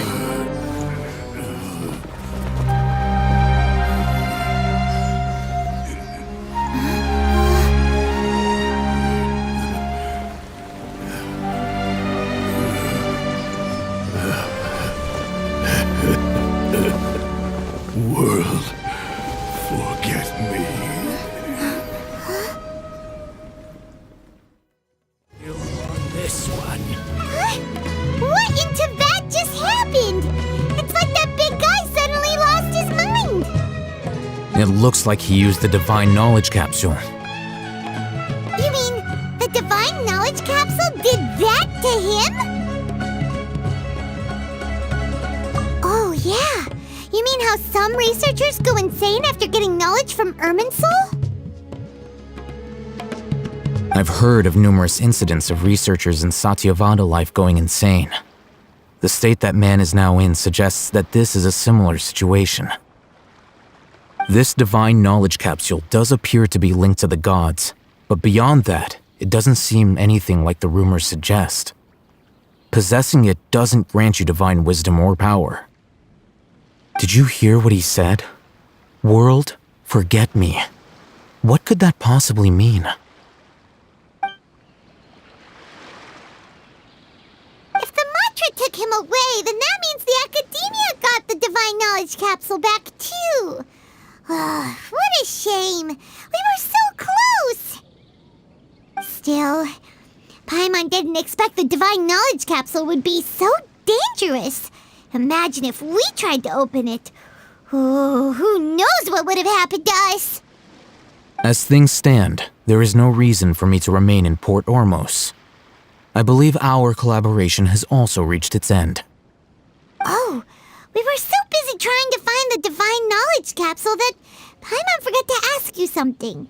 Since you're a member of the Academia, do you have any idea how we can go about meeting Lesser Lord Kusanali?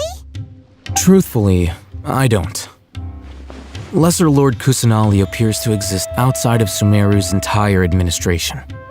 Most of the time, you wouldn't know she exists at all.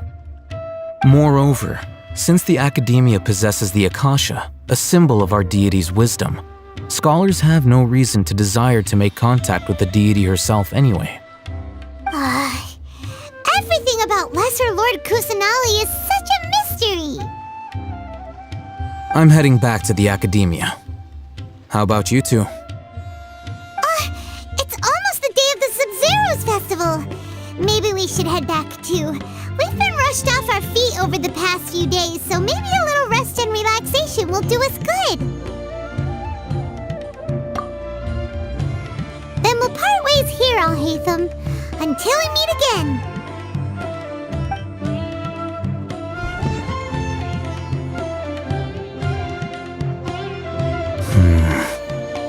Now, do I deal with this thing first?